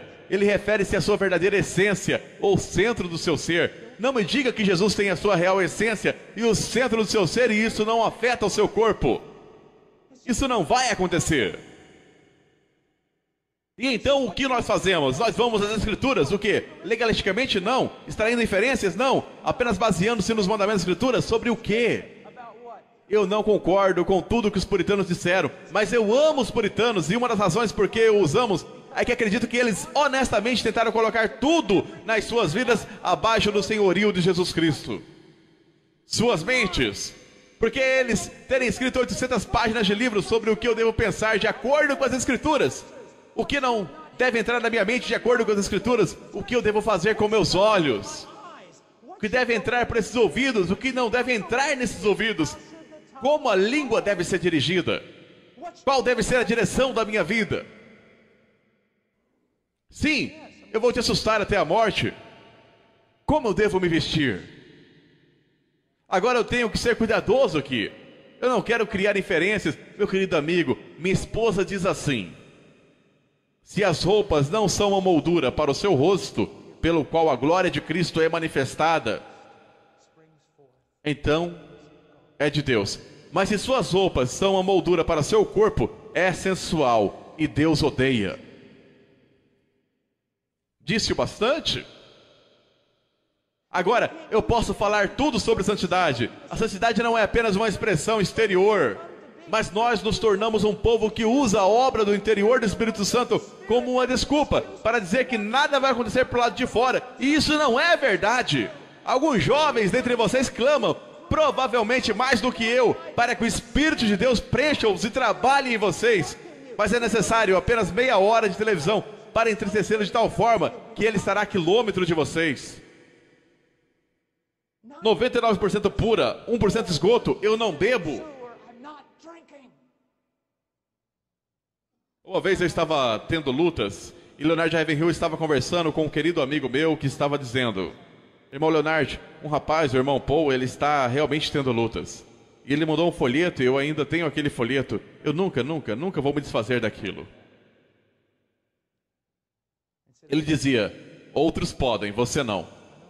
Eu não necessariamente concordo com tudo. Escute-me, rapaz. Eu não vou a shoppings. Eu não vou, não porque sou mais santo do que você, é porque eu sei quem eu sou. Existe a história de um dos mais refinados e melhores violinistas da Europa, tocando em seu último concerto, um homem velho, e quando ele terminou, um rapaz andou até o violinista e disse: Senhor, eu daria a minha vida para tocar como você. E o velho homem disse: filho, eu dei a minha vida para tocar como eu. Eu quero o poder de Deus em minha vida, então algo tem que ser abandonado. Eu quero conhecê-lo, então uma separação deve acontecer.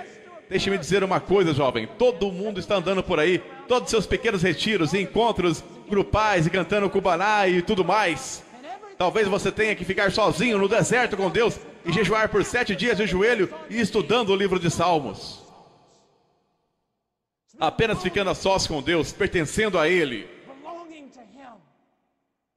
Para ser um homem de Deus, deve existir um senso onde algumas vezes até sua esposa, que é sua própria carne, uma com ela, ela olha em seus olhos e sabe que não pode ir aonde você está indo. Existe silêncio acerca da santificação. Eu penso, não se una a descrentes, porque qual parceria há entre retidão e iniquidade? Nenhuma. Ou qual companheirismo tem a luz com as trevas? Nenhum. Trevas é o oposto da revelação de Deus. Ou que harmonia Cristo tem com Belial? Nenhuma. Ou que tem o crente com o descrente? Nada. Ele diz, saia do meio deles. Saia do meio do quê? Saia do meio da iniquidade, trevas, tramas satânicas e da vida e mundanismo do descrente. Saia disso.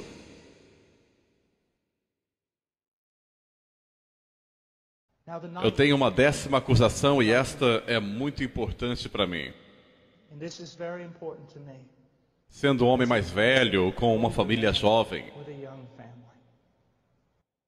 eu não havia me casado até os 30 anos de idade. Minha esposa teve algo como um pequeno tumor cerebral nos primeiros anos e não podíamos ter filhos. E então, louvado seja Deus, uma criança nasceu. e depois outra, e depois outra, e depois, quem sabe, risos. A psicologia e a sociologia têm substituído as escrituras no que diz respeito à família. Meus queridos amigos, pastores e líderes, pensem nisto. Nossas igrejas, ou nossos cultos dominicais, melhor dito, são tão cosméticos. Apenas porque parece haver uma adoração bonita em um sermão que foi legal e as pessoas parecem envolvidas, isto não é evidência. Eu vou lhes dizer o que é evidência. A casa, os casamentos, as famílias. Juízes 17:6. Naqueles dias não havia rei em Israel, cada qual fazia o que achava direito aos seus olhos. Se eu converso com as pessoas, porque eu converso com várias, e encontro um homem de Deus que criou filhos reverentes a Deus, eu vou e me apego a ele.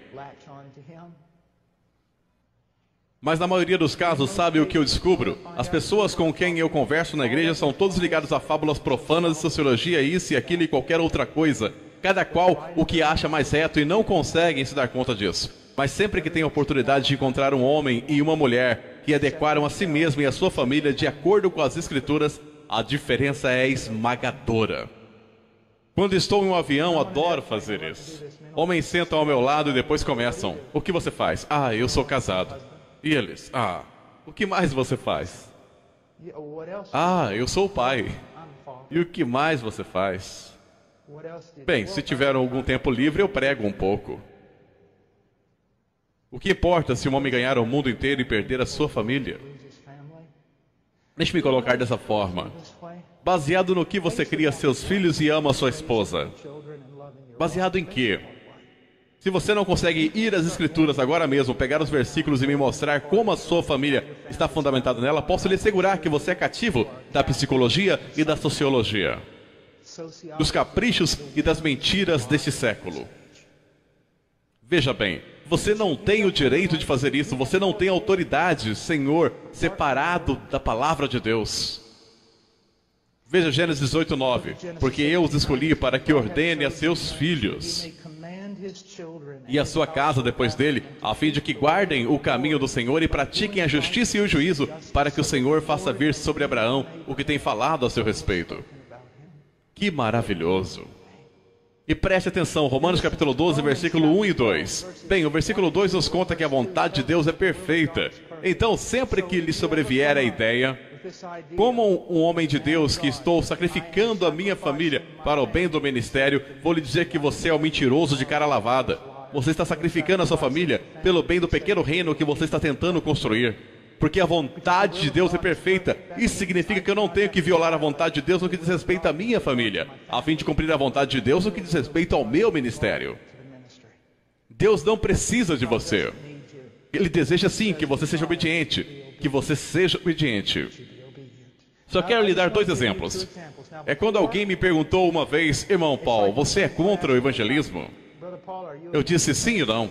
Eu não sou contra o evangelismo bíblico, mas sou contra a forma com que você está evangelizando. Você é contra a escola dominical e grupo jovem? Sim e não. Quero lhe explicar uma coisa. Agora, por alguns de vocês, eu não vou ser suficiente. E para alguns, eu só quero usar essas 2 coisas para apontar o que está errado conosco. Escola Bíblica Dominical. Não importa de qual denominação você faz parte. Se você faz parte de alguma denominação que é de alguma forma organizada, posso lhe assegurar que suas denominações gastam milhões de dólares com material para a escola bíblica. Milhões de dólares com conferências, em ensinar professores a ensinarem na escola bíblica, em fazer tudo o que está na regra para promover a escola bíblica. Isso é um fato. Deixe-me perguntar alguma coisa. Quanto dinheiro sua denominação gasta e quantas conferências e horas de trabalho são disponibilizadas para ensinar pais a ensinarem seus filhos?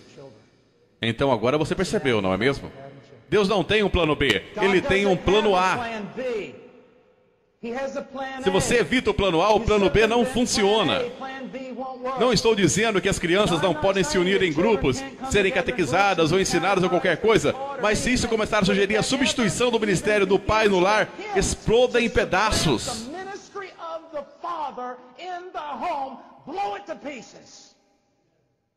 Entende o que estou dizendo? Olhe apenas para este pequeno exemplo. Tudo pela escola bíblica, tudo pela escola bíblica, mas há dificilmente uma conferência em todo o país para ensinar homens a educarem seus filhos. Na maioria das vezes, a escola bíblica não é nada mais do que entretenimento, pois o professor de escola bíblica não tem a autoridade para disciplinar seus filhos. E ainda que tivesse, não fariam, pois não acreditam nisso.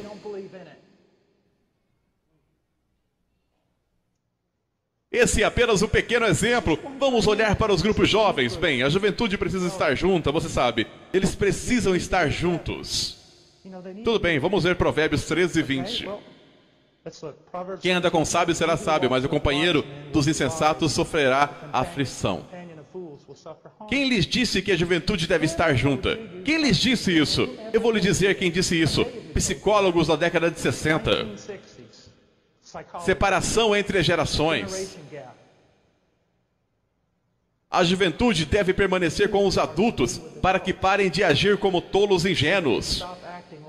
E unam-se à maturidade, deixando de lado a tolice, a qual leva à destruição. Não digo que vocês não podem reunir a juventude, mas caso o façam, sugiro que tenham os pais junto a eles. E você diz, bem, e quanto à juventude perdida que chega à nossa igreja? Bem, o que eles estão vendo agora? A juventude perdida chega à sua juventude cristã na igreja e vê quase o mesmo que vê em sua própria casa. Sem pais, crianças ensinando crianças, ou um cara um pouco mais velho com gel no cabelo ensinando seus filhos. Mas o que aconteceria se a juventude perdida chegasse à sua igreja e eles vissem lá as crianças e a juventude em um relacionamento amável e maravilhoso coletivamente com seus pais? Então eles diriam, nossa, nunca vi nada como isso antes. Olha só o pai dele, ele ama. Quero dizer, ele ama o pai dele. Quero dizer, olha só. Então isso é o cristianismo.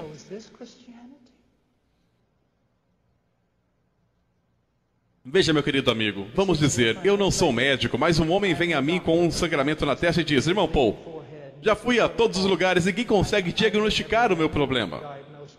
Eu digo, bem, eu não sou médico, mas vou segui-lo por 24 horas.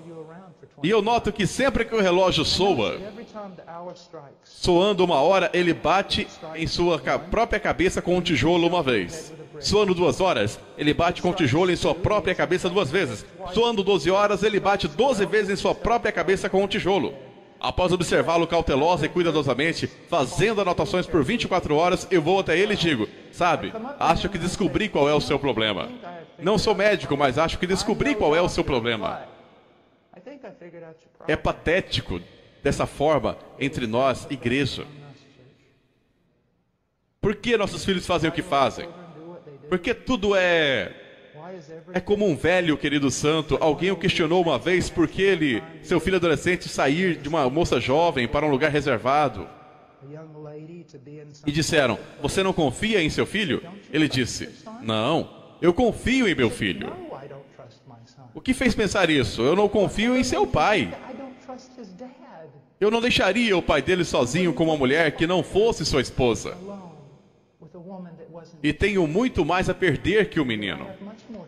Tenho muito mais controle sobre minha própria vontade do que um adolescente com hormônios raivosos. O que o fez pensar que eu o deixaria?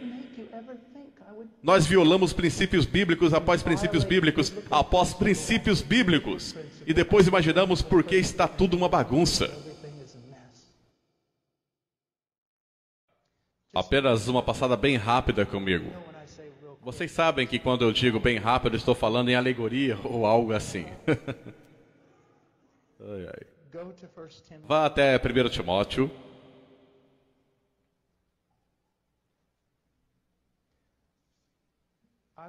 Há alguns meses atrás, eu estava ouvindo sobre todas as coisas horrendas que estavam acontecendo com nossa Não sei como vocês chamariam agora. República, democracia, país, realmente não tenho certeza. Estado socialista? E eu estava tão sobrecarregado que sentei lá ouvindo e Deus, o que eu posso fazer? Agora mesmo, Senhor, honestamente, com tudo que há em mim, eu pularia no meio do fogo. Eu vou, se houver um rinoceronte atacando, eu pularei na frente dele. Apenas me diga o que fazer. Tu queres que eu vá para Washington e apenas fique em pé diante da Casa Branca e pregue até que me atirem na cadeia? Estou cansado de pregar apenas para cristãos em igrejas e tudo mais. Deus, apenas... O país está indo para o inferno, apenas me atire. O que queres que eu faça? Apenas me atire a eles.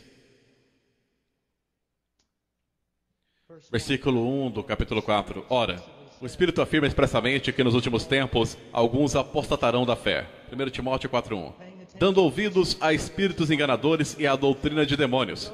Agora ele segue basicamente contando ao jovem Timóteo que todo o inferno irá se manifestar na cultura. Tudo será simplesmente enlouquecedor. Homens como feras. Eu estive com Conrad Mabille há alguns meses atrás e o ouvi pregar. Chamam-no de Spurgeon da África e muito justamente. Se você tivesse a chance de ouvi-lo, ouça. Ele é um dos meus pregadores favoritos no mundo. Ele disse isso. Na África não temos mais medo das feras. Nós não corremos das feras. Nós tememos o homem. Corremos de homens. Ele estava falando, é claro, da depravação. Mas ele disse ainda que o mundo irá perder o controle, Timóteo. Agora, o que ele diz que seja feito? Versículo 6. Expondo estas coisas aos irmãos. Serás um ministro de Cristo Jesus, alimentando com as palavras da fé. E bem aqui, neste texto, começou a se desatar para mim. Paul, o mundo perdeu a cabeça. Tudo vai acontecer e está sob minha providência, mas ouça-me. Esta deveria ser sua reação em meio à manifestação de todo o inferno, em meio à apostasia, em meio à perseguição. Eis o que você precisa fazer: ser constantemente alimentado com as palavras da fé. Nós sempre queremos correr lá fora e fazer alguma coisa. Queremos consertar alguma coisa. Deus está em busca de homens de caráter, espadas polidas. Em primeiro lugar, filho, seja constantemente alimentado com as palavras da fé e da boa doutrina que tem seguido. Este que tem seguido é muito importante. Penso que está nos indicando que um simples estudo intelectual da Escritura não irá alcançar o objetivo que Deus tem para seus homens. Eles devem obedecê-la, devem começar a segui-la. Você não pode aprender bem a doutrina até que siga a doutrina que aprende. E então ele diz isso. Mas rejeita as fábulas profanas e de velhas caducas. Meu querido amigo, deixe-me contar uma coisa. Toda essa coisa de igreja emergente, muito desse negócio de crescimento de igrejas, toda a sensibilidade cultural jogando pela janela a sensibilidade à Bíblia, é apenas um punhado de menininhos querendo brincar de igreja sem o poder de Deus em suas vidas. E eu vou manter essa opinião.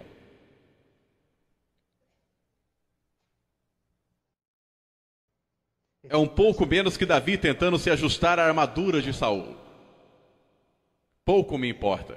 Quanto mais você confia no braço da carne, menos você verá o poder de Deus. Ele diz: exercita-te pessoalmente na piedade. 1 Timóteo 4:7. Homem de verdade, você quer avivamento? Eu também. Entretanto, nós precisamos de um exército. Se espadas poderosas, se espadas flamejantes, lanças e espadas e armamento cairão do céu para que nós lutemos, então precisamos ser o tipo de homens que possam arcar com tais coisas, manejá-las e lutar com elas com bom caráter. Devemos nos disciplinar pelo propósito da piedade. Jovens, disciplinem-se a orar. Disciplinem-se a leitura sistemática das Escrituras, de Gênesis a Apocalipse, diversas vezes. Diversas vezes. Disciplinem-se do seu discurso, disciplinem-se nas companhias que mantém, disciplinem-se no seu deitar e no seu levantar. Isso é uma guerra. Discipline-se. Jovens, posso lhe dizer uma coisa: a menos que você seja uma exceção, nascido na geração que você nasceu, se você tem menos de 30 anos de idade, aliás, até mesmo menos de 40, você provavelmente carece de disciplina, porque você nunca foi obrigado a trabalhar, você nunca teve que trabalhar por sua comida, e seus pais nunca o fizeram trabalhar tanto até seus ossos chorarem.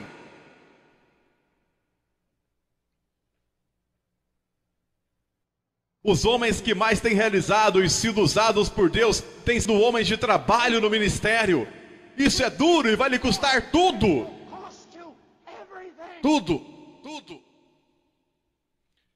E assim que você for um homem velho, estará quebrado, mas forte nas coisas de Deus. Exercita-te pessoalmente na piedade, pois o exercício físico para pouco é proveitoso, mas a piedade para tudo é proveitosa, porque tem a promessa da vida que agora é e daqui há de vir. Ah, meus queridos amigos, quem se importa com a vida melhor agora? Eternidade! O dia em que você se põe de pé naquele salão de granito diante do Senhor da glória, e reis e os maiores homens da terra são divididos, partidos e selecionados, alguns lançados no inferno eterno e alguns convidados à glória eterna. Viva para a eternidade!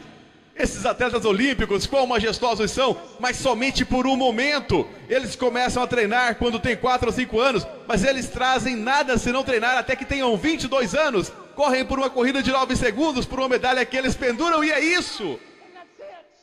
Você não pode dar o mesmo pelas coisas eternas. Alguns dos maiores homens de Deus são homens muito limitados em seus corpos. Foram tão limitados em suas capacidades que tiveram que focar em apenas uma coisa: o ministério. O exercício físico para pouco é proveitoso. Fiel é esta palavra e digna de inteira aceitação. Ora, é para que se fique labutamos e nos esforçamos sobremodo. Portanto, temos posto a nossa esperança no Deus vivo. Isso não é um martírio ao qual inutilmente damos nossas vidas por nada, apenas para sejamos pulverizados sem esperança. Não! Servimos a Deus e Deus nos honrará.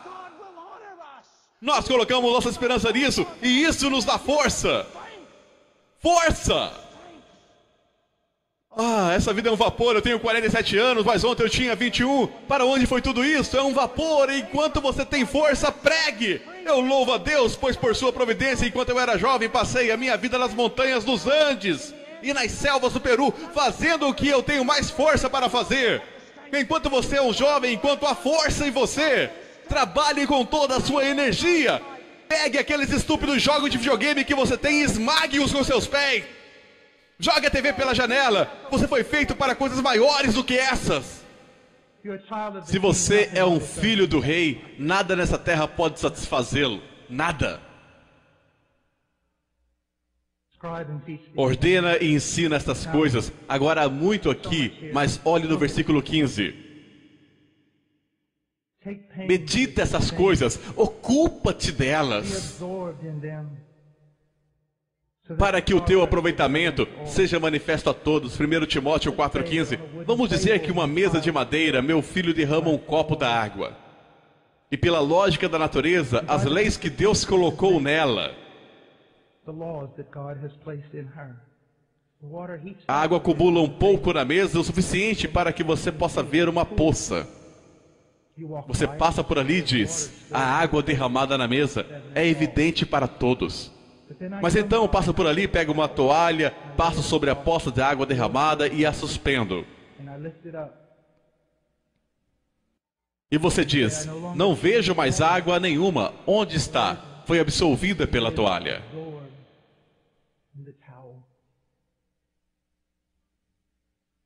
Homens, vocês devem estar absolvidos nessas coisas de piedade e caráter.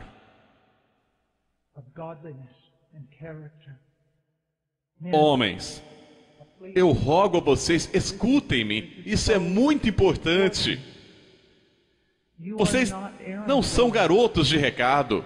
Não é para vocês desperdiçarem seus dias limpando os narizes de crentes carnais. Dediquem-se aos seus estudos, bebam profundamente. Sejam tão absolvidos no conhecimento e na intimidade com Deus que as pessoas digam: onde ele está? Ele costumava ser um homem tão notável na cidade, um amigo de todos, uma figura. Onde ele está? Ele está ocupado nessas coisas.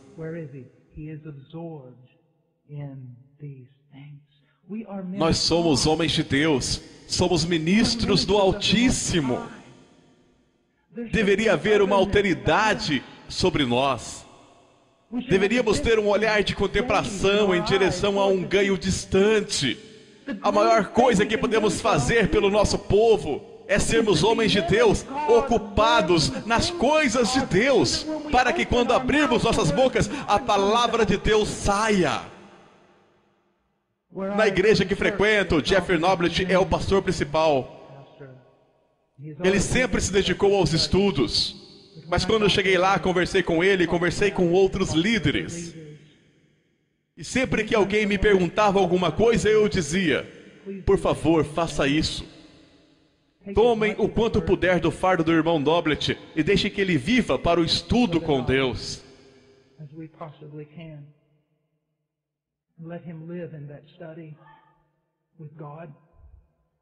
Pois eu tenho um filho aqui. E o maior presente que aquele homem poderia me dar é estudar para se apresentar aprovado e vir ao púlpito no poder do Espírito Santo e proclamar: assim diz o Senhor, corrigindo e repreendendo, anunciando grandes promessas e advertências. Por favor, façam isso por mim.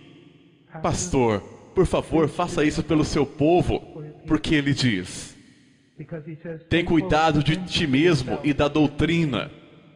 Continua nesses deveres, porque fazendo assim salvarás tanto a ti mesmo como aos teus ouvintes. Vamos acabar logo com isso.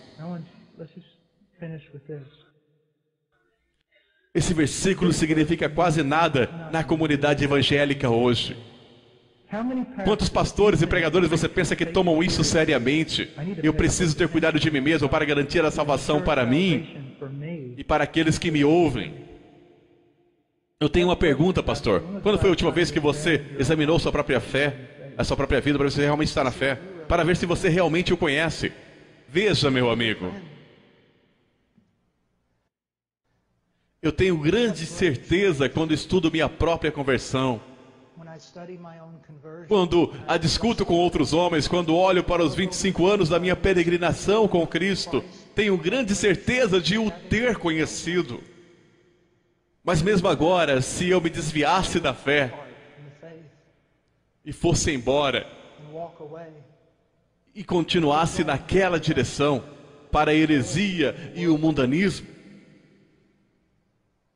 essa poderia ser a maior das provas de que eu nunca o conheci, de que a coisa toda foi um trabalho da carne. Eu sei que eu estou dizendo, está sendo marcante para você. Você pensa: meu Deus, eu nunca ouvi tal coisa. Esse é o antigo caminho. Leia o Peregrino. Tem cuidado de ti mesmo e da doutrina. Persevera nessas coisas, porque fazendo isso, te salvarás tanto a ti mesmo como aos que te ouvem. Que Deus abençoe a sua igreja.